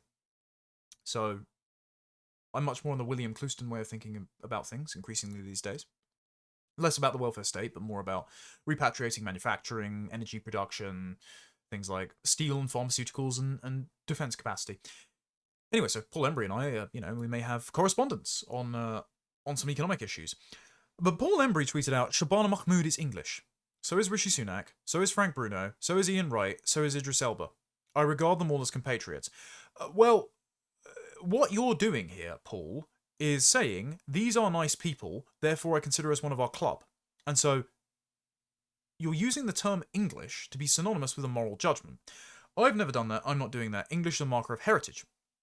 And, as Carl points out here, Future archaeologists will do tests on them to learn about their origins and think they were from Pakistan, India, and Africa, respectively. So, what does English mean in this sentence when Paul Embry says Shabana Mahmood, Pakistani, Rishi Sunak, Indian, Frank Bruno, Ian Wright, Idris Elba, all derivative of African ancestry, some way, in Idris Elba's respect, passed through the Caribbean. When he says they're all English, how did they all come to have completely different foreign parentage? Like, how did none of them have Anglo-Saxon ancestry? How do all of them have different ancestry from one another if they are all English? And this was pointed out to him by Callum, who responded, okay, if they're English, so is Osama bin Laden, I guess, why not? And Paul's confused, and he says, Family Guy sketch, accepts Jesus as his Lord and Saviour right before the end, gets into heaven. If ethnicity is just something you can wear and take on and off based on statements or hanging out with members of that group, anyone could be transethnic. Like, can I self-declare as Pakistani? If not, why not, Paul? Oh, I'm Japanese now. Paul believes in gender fluidity but for ethnicity.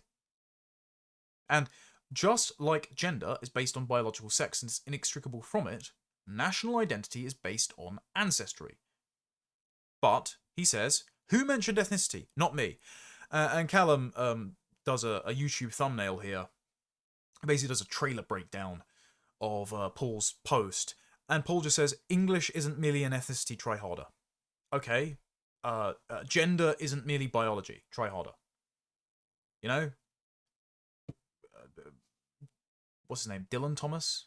No, Dylan Mulvaney. Dylan Mulvaney and Leah Thomas, whatever his name is. Well, they shave their legs and they put on a high-pitched voice and they occasionally wear a dress and attend the women's swim meet. They're women. They try hard, right? They pass. So they're women. Same logic, I'm afraid. And Paul got all the backlash for this. And I responded to him about the trans debate point, but I'll just bring this up quickly. Paul says, why do so many ethno-obsessives... Oh, you're pointing out a fact? You're obsessed. Isaac Newton, gravity obsessive. Einstein, relativity obsessive. Nikola Tesla, pigeon obsessive. He says, why do so many ethno-obsessives on the site operate under fake names? I mean, if they really believe their arguments were mainstream and respectable, why wouldn't they post under their own names? Could it be they know deep down their views are seen as extreme by the real mainstream? Okay, so 1, let's set aside all the psychoanalyzing because you're playing the man, not the ball. 2, we live in an unfree country, Paul. The party that you support and the government currently in place has worked round the clock to throw people like Lucy Connolly in prison for social media posts. Wayne O'Rourke, I think he's still in prison, isn't he? Peter Lynch died in prison. Sam Melia has only just been let out of prison for putting up stickers. And he was accused by the police officers who interrogated him of being akin to terrorism. And he missed the birth of his daughter because he put up some stickers citing ONS statistics. So I encourage everyone who does not need to post under their own name with their face on their account to be an anon. Anons have done fantastic work. Like, I don't care if some Anons don't like me. Anons, we love you. Because they have generated some fantastic research. They have made some great edits. They've generated some of the best memes. Some of the best posters who are now putting their faces to things were Anons when they started. So if you're an Anon in chat, or if you're watching this on X, know that we appreciate you. And you actually make the jobs of people who do put their face to things and make these arguments way easier. So thank you for all that you do. Oh, and by the way, Paul, yeah, I post under my own name. I put my face on everything. I incur not just the risk of being persecuted by my own government, but the security risk of me and my family being targeted by random jihadists or Antifa terrorists. I incur all that risk, and I think you're full of shit. So I'm by your own standard, I know that deep down my views are known by the mainstream, who have a wearing pair of eyes, and I know that no, you can't just self-identify as English. So I did respond to Paul saying this. I said, Shabana Mahmood is not English, Paul. Just as a man cannot put on a dress and call himself a woman, a Pakistani woman cannot support the English cricket team and call herself English. And using preferred pronouns caused far less harm than pretending ethnicity does not exist. That is not to say that using preferred pronouns did not cause harm. It caused rapes, it caused vulnerable adults and children to be chemically castrated, to have their fertility robbed from them, to have their lives ruined. It caused people to commit suicide. It was horrific. And I think I did, while I was at Lotus Caesars, a fair amount of time in the trenches, interviewing detransitioners, talking about the Tavistock scandal, doing segments on why gender ideology is a predatory fiction, exposing a lot of the statistics on this stuff. I think I've done a fair amount of reporting and work amplifying the work of others like Billboard Chris or Helen Joyce or Richie Herron or all sorts of other people that did fantastic work in the movement. I think I was credible on the trans issue, right? So I'm not minimizing the harm that preferred pronouns caused. And all of that harm pales in comparison to the rape gangs. Pales in comparison to the murders of Wayne Broadhurst or a pensioner in Hartlepool killed by a jihadist terrorist who snuck in on a small boat, or the 7/7 bombings, or the Manchester Arena bombing, or the Westminster and London Bridge attacks, or the murder of Lee Rigby, and on. All the bodies stacked up across Britain, across Europe, across America. 9/11, Bataclan, recent Austin shooting, the New Year's Eve car ramming attack in 2025. Like, all of these attacks, all of these murders, these rapes, these sexual assaults, these lives ended and ruined by people that did not need to be in our civilizations. All of those things are worse on a sheer matter of scale and frequency than the entire trans madness. It is like comparing the Holodomor, absolutely evil and unconscionable and not mentioned enough, to Mao's Great Famine and the hundreds of millions of people killed in the Cultural Revolution. So, I said that. Paul said the trans analogy does not work. If someone from, say, Papua New Guinea decided to identify as English without having any previous connection to or even visiting England, I would dismiss their claim. It would be nonsense, but that is plainly not the case with Mahmood. Okay, why aren't English people born in Papua New Guinea? If it is a matter of self-identification, of cultural loyalty, of feelings, of culture, of self-ID, why aren't English people born in Burundi? Why aren't English people randomly born in Mozambique? Why is it that they actually have to visit in the first place? I mean, George Orwell, for many years of his early life, Joanna Lumley, Rudyard Kipling, did not visit the country of origin. I believe Tolkien was born in South Africa, wasn't he? Why are all those people great British icons if they hadn't visited Britain? Were they not British until they visited Britain? Were they Indian and South African? And I just responded, in quotes, if a man who didn't bother to shave or wear high heels decided to identify as a woman without even trying to pass, I would dismiss his claim. But that is plainly not the case with India Willoughby. By Paul's own logic, he has to recognise that men who go to the effort to look like women are women. If he says that Shabana Mahmood is English. Because, at the very least, they make a superficial attempt to pass. Would he use Blair White's preferred pronouns? If not, why do you use Shabana Mahmood's preferred ethnic descriptor? He says, well, if Englishness was solely a question of biology, your analogy would work, but it isn't, so it doesn't. But it is, and you asserting otherwise doesn't make it. I said, Paul, Shabana could play for the England cricket team, and she still would be Pakistani. All other considerations besides ancestry determine whether or not someone belongs in our tribe, not whether or not they are English. Given Mahmood said her Muslim faith informs all she does, and is currently creating new safe and legal routes for more migrants to enter our country, she most certainly does not belong in our tribe. Her priorities are immigrants, Islam, and redefining my heritage to advantage herself. She is not English, she will never be English, she is not culturally part of our club either, and you aren't persuading people otherwise.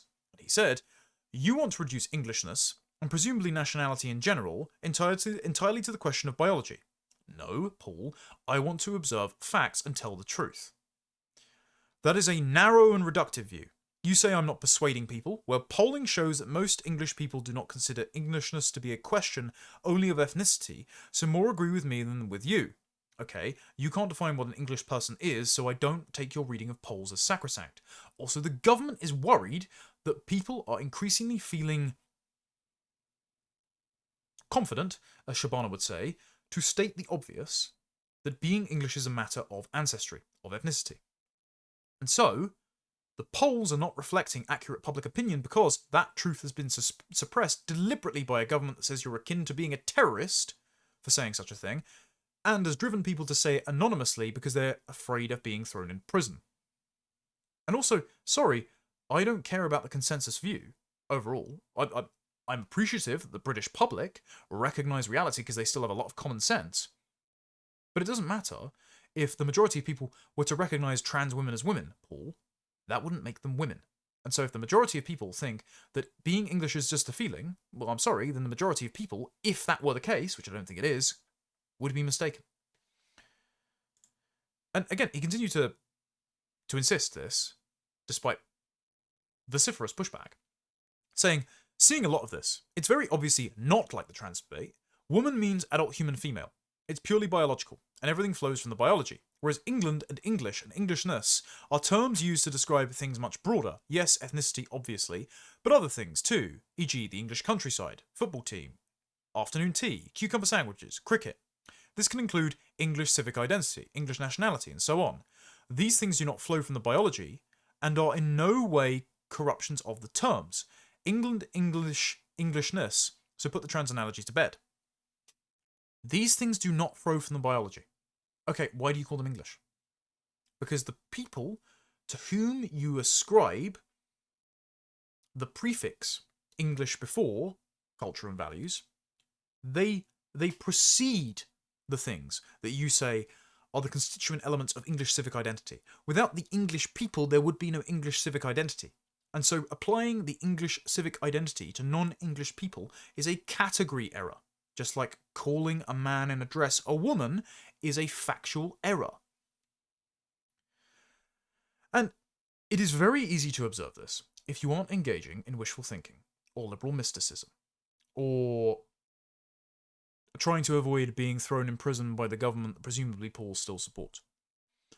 It is very English, it's very obvious, rather, that English people are those with English heritage if you are not trying to make everyone lie to get along. And so this question is very easy to answer, except for a chap called Richard Inman. Now, Richard has engaged in some rude rhetoric about me and some friends of mine. He has perpetuated the insinuation that Rupert has dementia, a lie and a smear put out by Reform UK. They disgrace themselves doing it, so I think it's pretty disgraceful to do that to Rupert. And I don't think you can accuse Rupert of being anything other than sharp and knowing exactly what he stands for. But also, you know, Richard's just been disparaging and mocking and very presumptive of me. Now, I'm not going to return that in kind. I think it's ungentlemanly and unbecoming, and I don't want to punch down. But I did find this particular clip that was sent to me in a thread containing some of the rude remarks he made about me very amusing, because Paul Thorpe, who's been very polite to me, you know, we did a chat back when there was still the possibility of a pact between Advance UK and Restore Britain before Ben Habib also made up a series of false claims about Rupert and men like me that he's known for years, which is genuinely very sad, but there you go. Paul asked Richard whether or not he would consider Shabana Mahmood English if, according to Richard, saying that being English is a matter of ancestry is a form of evil ethno-nationalism. And Richard couldn't answer the question. He tied himself into pretzels trying to avoid the question and tried to move on to a different answer, and Paul didn't let him. And so Richard is apoplectic at me for positions I don't hold, but the moment he's pressed for his position, he becomes evasive and incoherent. And it's because he can't answer the question, because his definition of English is based on motivated reasoning, and a desire to be inclusive or polite, and, you know, I'm trying to be as charitable as I can here, rather than just reality and facts. And the moment that you do not acknowledge facts and tell the truth, you put yourself in a very difficult position, and you're just sort of, you're caught in a lie. I'll play the clip.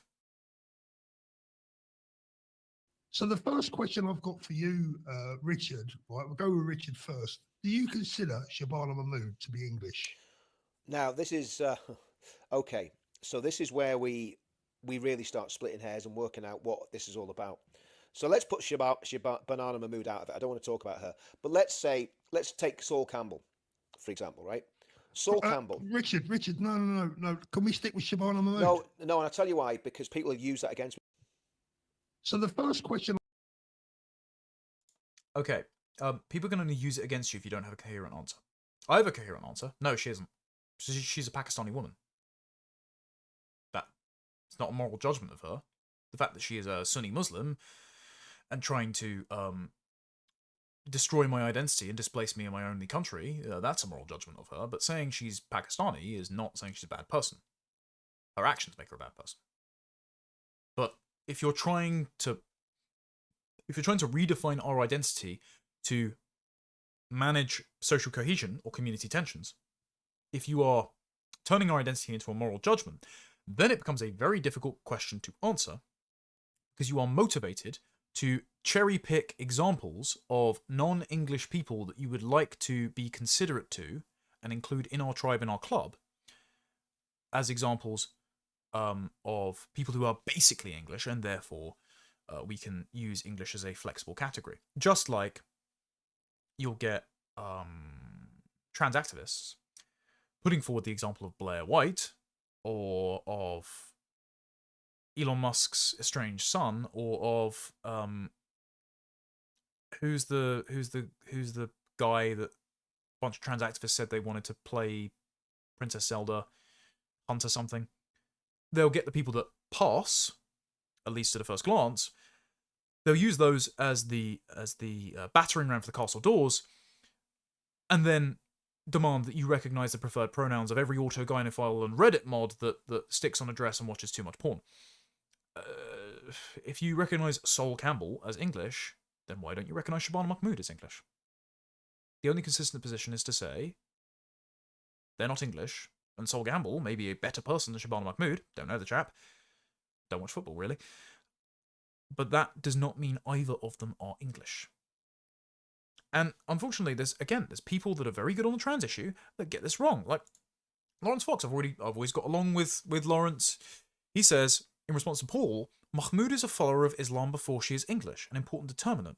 With you on the rest, skin colour doesn't matter, priorities do. Okay, ancestry matters, not skin colour. Like, there are people, let's use Ben Habib as an example because it will come up later. Ben Habib has English ancestry and Pakistani ancestry. He looks more Pakistani. He acts with his accent and his way of dress and, you know, his national loyalties. He acts more English. Shabana Mahmood does not act in any way English, and she has no English ancestry. There are English converts to Islam. They do not stop becoming English. We actually call them traitors because we expect of them a loyalty that is derived from their nationality and their ethnicity that they have betrayed. So they wouldn't be traitors if they converted to Islam and were not English. Keir Starmer is a traitor because he is English, and he doesn't lose his Englishness by selling us out to the Epstein network or Mauritius or the Fabian Socialists or whatever. So, sorry, it's not Islam that doesn't make Mahmood English. It's Islam that makes her a bad person. It's the fact that she's a Pakistani woman. It's just... It's binary, I'm afraid. And you might wish it weren't the case, but we just have to deal with reality here, especially because those perpetrating crimes against the English are very conscious of heritage and ancestry and ethnicity, and those covering up those crimes are using the denial of the English, the Scottish, the Welsh and Irish as distinct groups as the excuse to continue the demographic and political conditions that cause those crimes to happen. And then, unfortunately, there has been a brouhaha in the week that I was away concerning Kelly J. Keane. Now Kelly J has done fantastic work on the trans issue, right? She was one of the champions for the safety of women and children at the expense of her own safety. It wasn't just, soup being thrown over in Australia or New Zealand. It was, actual threats to her life, threats of violence. Just a deluge of that to her and all of the other... I mean, I don't think she uses the term TERF because she's not a feminist. She actually has sort of like a traditional Victorian women's expectations around how men and women should act and treat one another, which I admire. But it's not just her, there's lots of women that were also involved in the debate, and they did it at significant cost to their own safety. I see someone spamming Dino Bane in chat. Is he in the chat? Because I've seen a couple of clips of him circulate on my X. I can't say I watch his YouTube stuff, but I did see that he weighed in on this discourse. I didn't until Kelly J responded to me directly, but there we go. But she appeared on Liam Tuff's podcast, and Liam's a nice chap. I've been on Liam's show. He's a good guy. I'd certainly want him to have my back in a fight. But I think he's gotten too bogged down in labels concerning the nationalities debate, and it's what made his exchange with Steve Laws almost a piece of like comedic performance art. Anyway, because Steve Laws has become such a bogeyman to many people who are otherwise perfectly sensible on most issues, because they think that the constituency for deportations on ethnic lines is much larger than it actually is. They have built up Steve Laws to a bogeyman, and they are now reacting to Steve Laws, and lots of people are crashing out about it. And this is one such crash out, because Kelly J, who is fantastic on the trans issue, has decided to buy into the woke trans logic, but for ethnicity, because she doesn't like what Steve Laws says. I'll play the clip from Liam's show, and then we'll talk about it to wrap up this live stream before I go and answer your super chats. Is there any parts of right-wing politics that you don't agree with? Yes, there is. There's this new kind of, if you're not white and Christian, you're not British. I find that quite objectionable. As though any of my kids could marry someone who isn't white. Mm. Like my husband's white, so my kids are white, and all our ancestors are white. But I can't think for a moment that I would go, oh, well, my grandchild's mixed race, therefore not really British. Mm. I just can't get on board the colour of that. And people have talked about it a lot. Like, I'm English. I'm ethnically English, but I'm British national. And I think it's a culture, it's a frame of mind. It's, it's just the way you behave, whether or not you're British, and where you're born, maybe. But I think you can become British. It's just an attitude. Yeah, and yeah, sure, being female is about biology, but being a woman is about so much more than that. It's how you feel, it's a way of life, it's how you dress, it's whether or not you shave your legs, it's the pitch of your voice, it's the size of your breast implants. And if you pass as a woman, despite not being biologically female, then you're a woman. And I think it would be disgusting to say otherwise. It would be deeply prejudiced to deprive people of their ability to identify as a woman. It'd be really bad for social cohesion if they couldn't, you have access to the same amenities, the same toilets and shelters as females do. And sure, there might be a few people who use the term woman to invade somewhere that isn't theirs and commit a crime, but there's a very small number, and we shouldn't exclude people who don't commit crimes from the category of woman just because a few are predators, commit lots of sex crimes and even violent crimes against women. There's been a few serial killers who have identified as women and gone on to kill women out of their hatred of women. I think it'd be really cruel to those peaceful, law-abiding majority of men who identify as women to not recognize their identity and use their preferred pronouns. It's the same logic. It's the exact same logic as the trans debate. no, you're not just British because you say you're British, right?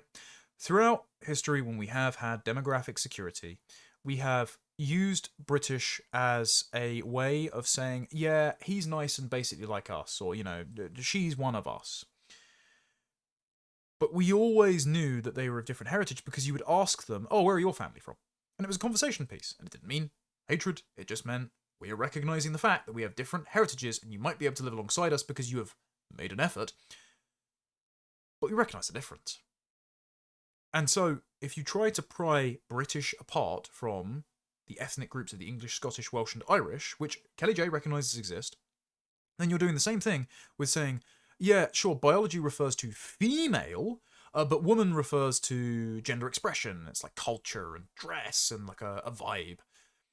And that was, of course, the way that the likes of Rachel Levin, Richard Levin, right? Dick Levin, claimed he was female. Because once you've conquered the linguistic territory of woman, it's just the next step to deny sex outright. Just as Shabana Mahmood doesn't say she's British, she says she's English despite only having Pakistani parents, and says that now we've reached a critical mass of settled migrants who can therefore hold political office and have cultural capital. They can claim to be English, just as the number of trans people increasing, especially among my generation because of a social contagion, could claim to be female or male or opt out of sex entirely. Sorry, just standard's not good enough. We cannot afford to live with this cognitive dissonance. If men can't become women, then people with no English, Scottish, Welsh, or Irish ancestry can become British beyond the recent legal designation that has handed out a record number of passports against the wishes of the British people. And this became an exchange on X. I saw that clip with Liam, and I didn't want to dogpile. I thought that people were already engaging Kelly J in a conversation that didn't need my input. I was also abroad. And then Kelly J responded to an unrelated clip from my debate with Catherine Burbelsing, where I said, national identity is derived from ancestry just as gender is derived from sex. You can no more become English than a man wearing a dress can call himself a woman. Having different heritage doesn't mean you should be mistreated, just as men and women should treat one another with respect. It's not complicated and it shouldn't be controversial. And I think at one point, she said, who said you could become English? Shabana Mahmood, Paul Embry, Robert Toombs, Rishi Sunak. So, yeah, lots of people have said that, just as lots of trans activists have said you can become female, not just a woman through gender self-identification. But Kelly J, again, responding to this, and, you know, I didn't comment on her clip. This was something that she brought to me, which is fine. Happy to have the conversation. She said, are British citizens British? Which is a tautology. But again, depends on how you define British. So I said, is Axel Rudikabana British?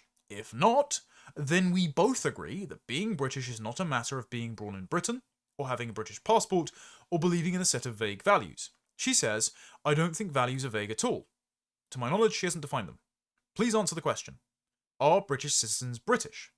I think I did answer the question because I established that we both agree that being a British citizen, aka having the paperwork, is not a sufficient qualifier to make one British. I think she avoided that fact, but there you go.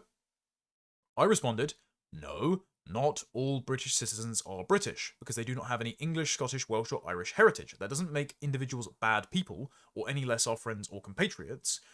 For a more detailed explanation, I linked to a tweet that I'll bring up later. She said, so what are they? What is a person of a variety of ancestry whose grandparents were all born here, but none are Scottish, Welsh, Irish, or English? Well, then they are the mix of whatever ancestry happened in that time. But given, throughout human history, assimilation has happened along the lines of intermarriage, then they haven't assimilated. They are people of foreign heritage living in Britain. And I said, they're a British citizen, or subject to the crown in old speak. We might consider certain individuals our friends, neighbours, or adopted family members, thereby using British as shorthand for one of us in days gone by. It was an act of social consideration. But because the government has given citizenship out like a gender recognition certificate, We're at the same point with nationality as you, Kelly, were a few years ago, asserting biology as the basis for sex despite demands we use the pronouns to be polite. As we face becoming a hated minority in our own country, like women being abused in their toilets or sports or shelters, we cannot afford confusion about who we are. British has, until very recently, meant the English, Scottish, Welsh, and Irish, just as woman has always meant woman. And those claiming Axel Rudikabana or the Afghans smuggled into Britain by the last government are just as British as you, are like autogynophiles who put on a dress and then demand access to the women's toilets. Happy to chat about this in person sometime. Didn't receive a response, I presume the offer isn't going to be taken up, but I'm always happy to hash out the idea. Kelly J then wrote a piece on Substack, which is repetitive of the rhetoric we've heard before, but I want to focus on these paragraphs. She says, much like Mahmood's motivation to call herself English is to ensure that immigration continues without public opposition. Kelly J says, that is why the distinction between ethnic English and a British civic identity matters. And it is also where a lot of the disagreement really sits. For many ethno-nationalists, British is not a civic identity at all, but an ethnic one. It is simply the collective name for the native peoples of these islands, English, Scottish, Welsh, and Irish. You don't have to be an ethno-nationalist, or use that term, because I don't, to recognise that as a fact. And that is what British has always meant until very recently, until contemporary legal fictions to enable mass migration were imposed upon us through political and cultural might. She says, on that view, you can be a citizen, you can hold a passport, you can live here your entire life, but you cannot be British in any deeper sense unless you belong to one of those ancestral groups.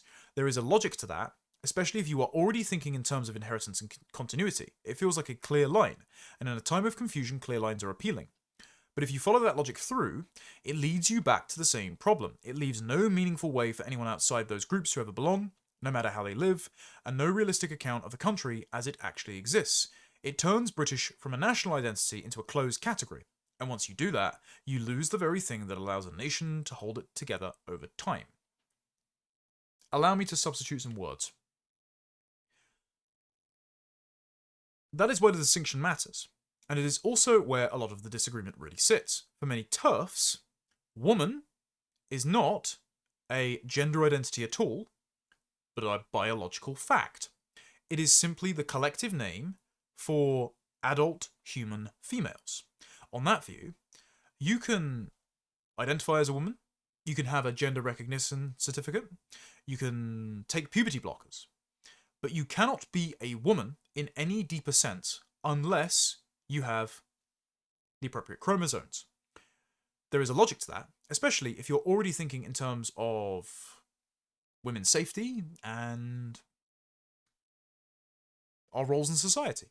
It feels like a clear line, and in a time of confusion, clear lines are appealing.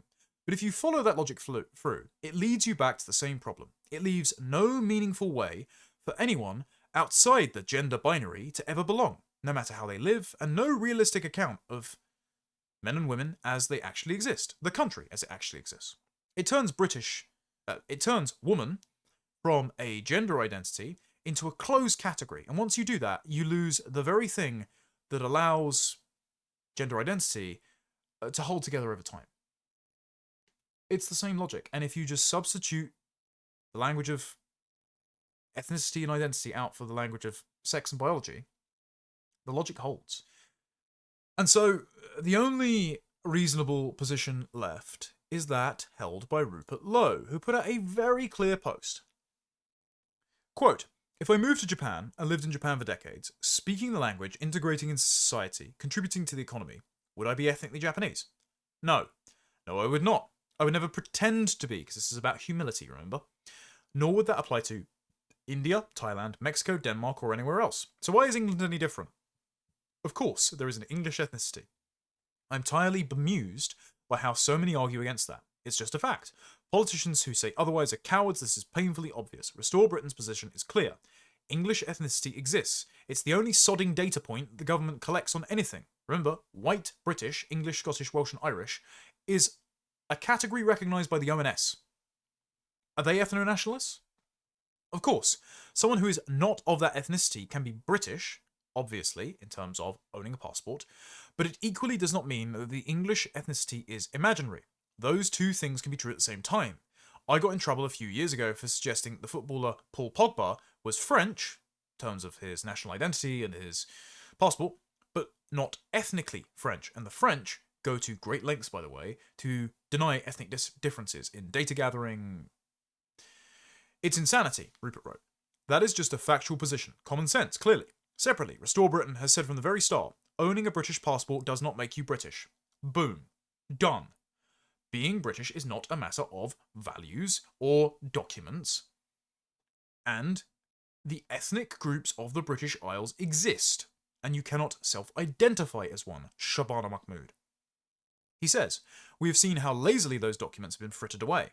Holding that piece of paper does not automatically make you British, we are very clear on that. Is Egyptian lunatic Allah Aboud el Fattah British? He has a passport. Restore Britain says no. No, he is not, and he should be stripped of that paper and deported, and those who act and think like him should have the same done to them. Being British encompasses so much more than that. It means so much more than that. It's not simply a piece of paper, it is a culture, shared beliefs, patriotism, language, a common understanding of what is right and wrong, and that has nothing to do with ethnicity, obviously, but for even daring to suggest that English ethnicity exists, I'll be roundly attacked. And so, British identity is derivative of the constituent ethnicities that provide the culture, beliefs, patriotism, language, morality, etc. Rupert says, it's just a fact. Every other country in the world manages to acknowledge ethnicities exist without descending into hysteria. England should be able to do the same. Unfortunately, someone who did not recognise this distinction is Ben Habib. Now, Ben Habib crashed out at Charlie Downs because Charlie Downs would not recognise Nana Okoye, a Ghanaian woman who once told me at a party in 2021 when I first met her that she voted for Brexit because nobody in the European Union looked like her. Like, okay, so the Europeans are white people and she doesn't feel represented by white people, which means that she views things in racial terms. Very odd. He says that Charlie Downs was wrong to say that Nana Okoye is not English. He says Nana Okoye is English and British. If Nana Okoye is English and I am English, what does being English mean, Ben? Because Ben has English ancestry. I have English ancestry. A little bit of French, a little bit of Irish, but overwhelmingly English. Nana Okoye has no English ancestry. She is a Ghanaian woman. She is the children of the Ghanaian immigrants. She seems like a nice woman. I think she's married an English man. That doesn't make her English. To say she's British by birthplace, by passport, by paperwork, to say she's a patriot even, fair enough, you know, fine. But to say she's English, no. And then he says, there is no room in any serious political party for ethnically based nationalism. Okay, so you're promising civic, self-ID nationalism. You're promising globalism. You're promising the ability for anyone from anywhere to identify as English. You are promising the logic shared by Shabana Mahmood and Nigel Farage that continues the immigration that dispossesses us of our country. And I'm sorry, we're just not up for that. And then, cognitive dissonance at work. Yes, the rate of demographic change is of huge concern. Why if they can just identify as English? Doesn't make sense. Yes, mass migration combined with multiculturalism is undermining our national identity. Yes, progressive discrimination is a disaster, but Nana is English and British. This is like one of those posts by the Democrats that just says, like, in this house, we believe, just reiterating a statement, hoping to, like, manifest it to be true. It's motivated reasoning. It's pleading for a special dispensation, despite it not being the case. It is pleading an exemption to the rule based on reality. And he says, ethno-nationalism is inherently un-British. It would lead our wonderful country into a very dark alley. It's not ethno-nationalism to say that Nana Okoye is not English, it's just a fact. That's not to say she's a bad person. And I'm sorry, Ben, Paul, Farage, it's just not going to get me to lie. I'm just not willing to lie. And neither is Rupert. The only position that is consistent is to say that British politics is for British people first and foremost, and the British people are the English, Scottish, Welsh, and Irish. We might allow people of other heritages to live here if we like them, but that's at our request, and that can only work if we possess our country. And you can only represent those people and allow them to repossess that country if you can define them. And then, if you're not willing to say that consistent, defensible position, you get into the strange territory where you say, as Ben did on episode of Damn What Outspoken, where he was interviewed, and I bookended that interview, where he said,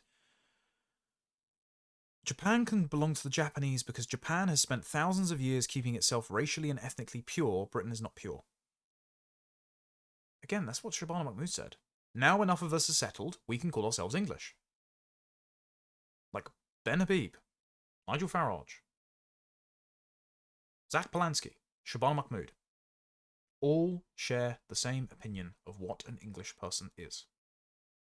And that is denying them their distinct identity. And therefore, the exclusive entitlement to determine the fate of their own country. And also, by the way, until 1948, Britain was overwhelmingly 99.9% white British, English, Scottish, Welsh, and Irish. Like, between 927, when was it Athelstan vanquished the last Viking invader settlement, to 1927, upwards of 90% of British people could trace their ancestry back to that time.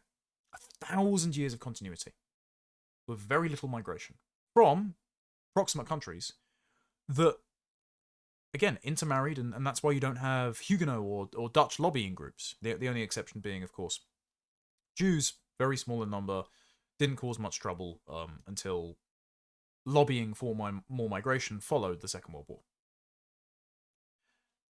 I'm sorry, but I'm just not willing to accept a double standard for Israel or Japan that works, and I can see it works, when I'm facing becoming a hated minority in my own country and my own future children will be mistreated by the people that Shabana Mahmood says is just as English as they are, but they know they aren't, and that's the basis upon which they are mistreating them.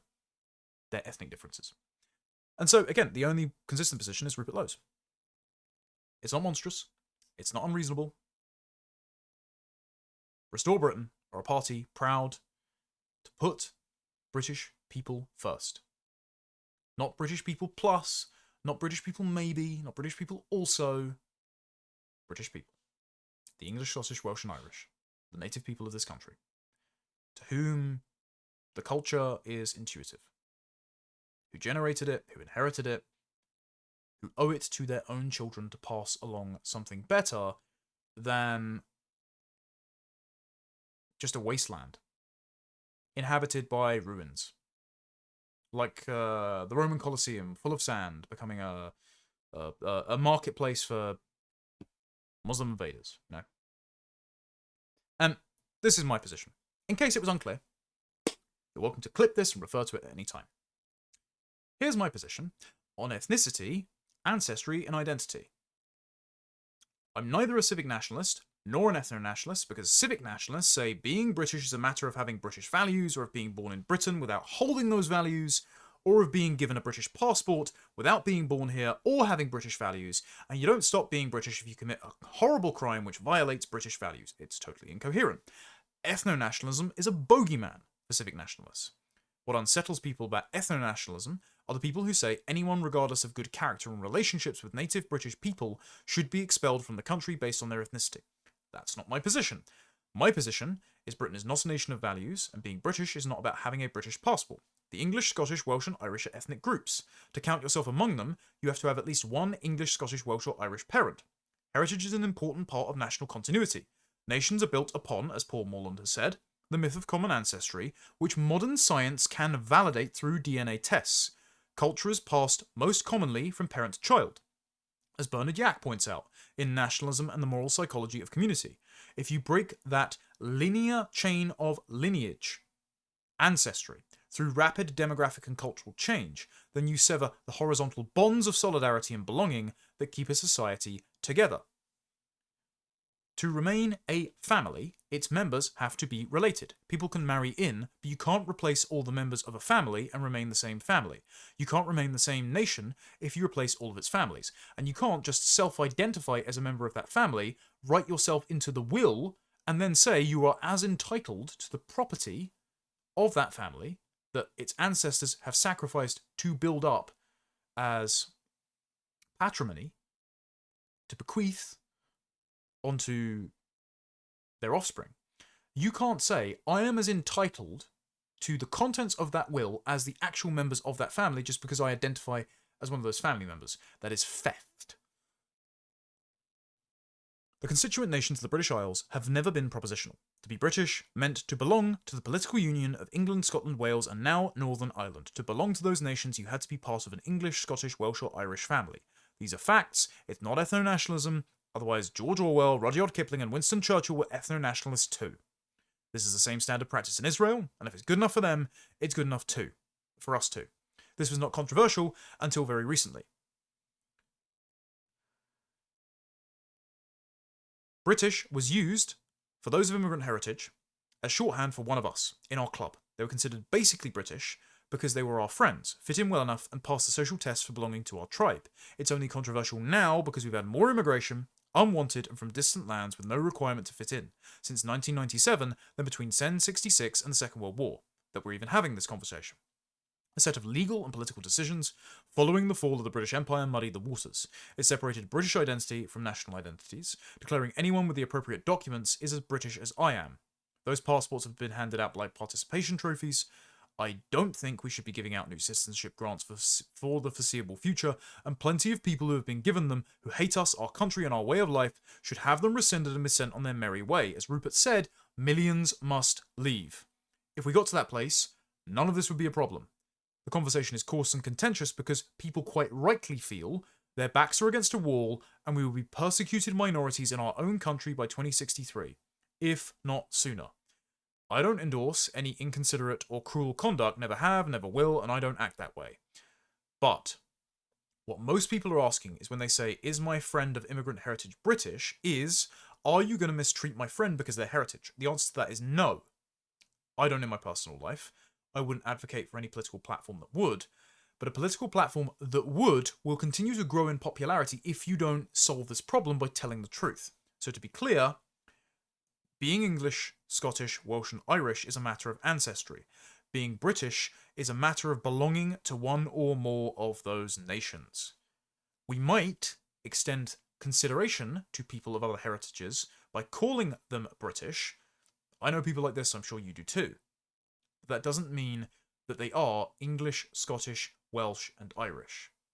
We have to acknowledge those facts to prevent the ethnocidal erasure of us, our country, our culture, and our way of life, which is motivated by anti-white hatred.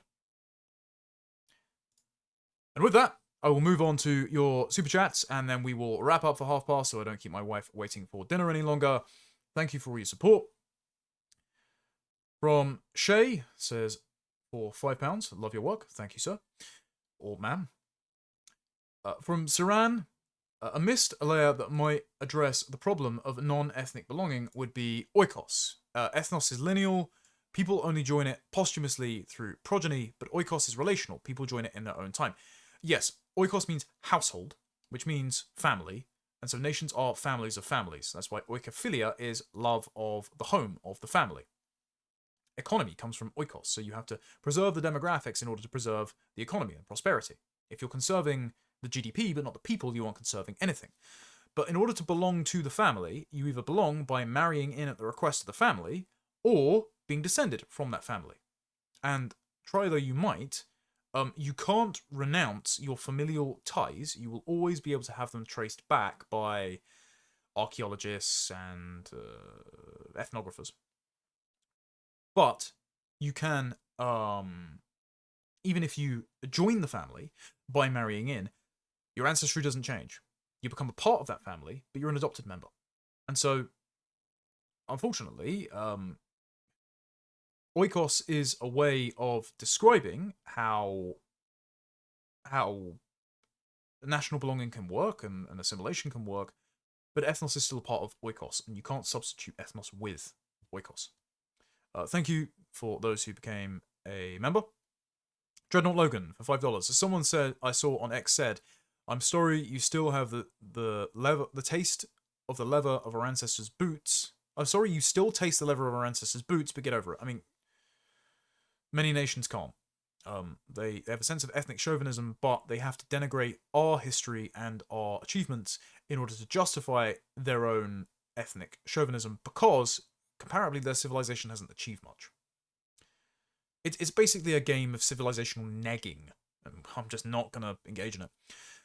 From C2 for £5. On a scale, of course, not shocked how big is your smile after Hope Not Hate Critin got nicked for being a nonce. I don't smile about that, frankly. I mean, I just knew these people were reprobates, and there's not much to smile about, in fact, because they're still deeply enmeshed in the Labour government. So I will be content when these people no longer exercise a noxious influence over my politics and try to render perfectly sensible opinions basically impossible to hold without incurring significant career or security costs. £2 from Ribeye Rob. Restore Britain, the party we've been waiting for. Again, I'm liking what I'm seeing coming out of Restore. I know the people in Restore. They're men of good character. I think Academic Agent has provided plenty of solid advice on messaging, and I can assure that the guys are listening. And again, I'm not a Restore spokesperson. I'm not an official party employee. I'm just a member with friends that run it who believe in the project. So I'm basically on the same level as you guys. Though I will be, even though I won't be a local branch organizer, I will be attending the local branch around me when it is set up. I won't reveal which one that is, because, again, for security purposes, but if you do go to my local branch, I hope to see you there. And thank you to Motley, who sent 10 gift memberships. I am not even sure how to activate those. I hope they automatically activate, but I try and release videos early. People get stuff ad-free, so thank you, and it does support my work. Anyway, thank you very much. I will be back on Wednesday with a stream addressing the criticisms that Restore Britain will be splitting the right, talking about David Starkey's interview with Rupert Lowe, but also addressing some of the rather vindictive and petty e-drama that's been happening over the last couple of weeks. And I'll address the substance of the arguments rather than the insults, because a lot of it is just personal insults directed at me and my friends, and I think a lot of them aren't landing because they're creating a hyper-real version that doesn't get past the fact that we're actually largely just sort of quite normal and live quite humble lives. But also it doesn't bypass the gag reflex that most people have with reform nowadays, because they're just full of failed Tories.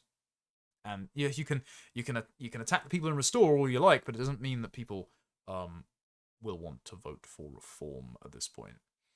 They were going down in the polls of their own volition, and all those wounds were self-inflicted. And some of us tried to warn them, but hey, I suppose I'm doomed to be Cassandra. Anyway, I hope you're all doing well. Thank you very much for watching. Substack's in the description. I'll be posting them more frequently. You can join the subscriber member chat and send me messages and harass me in my off hours if you sign up. Until Wednesday, and surprise, it's coming on Thursday. Take care, God bless, and goodbye.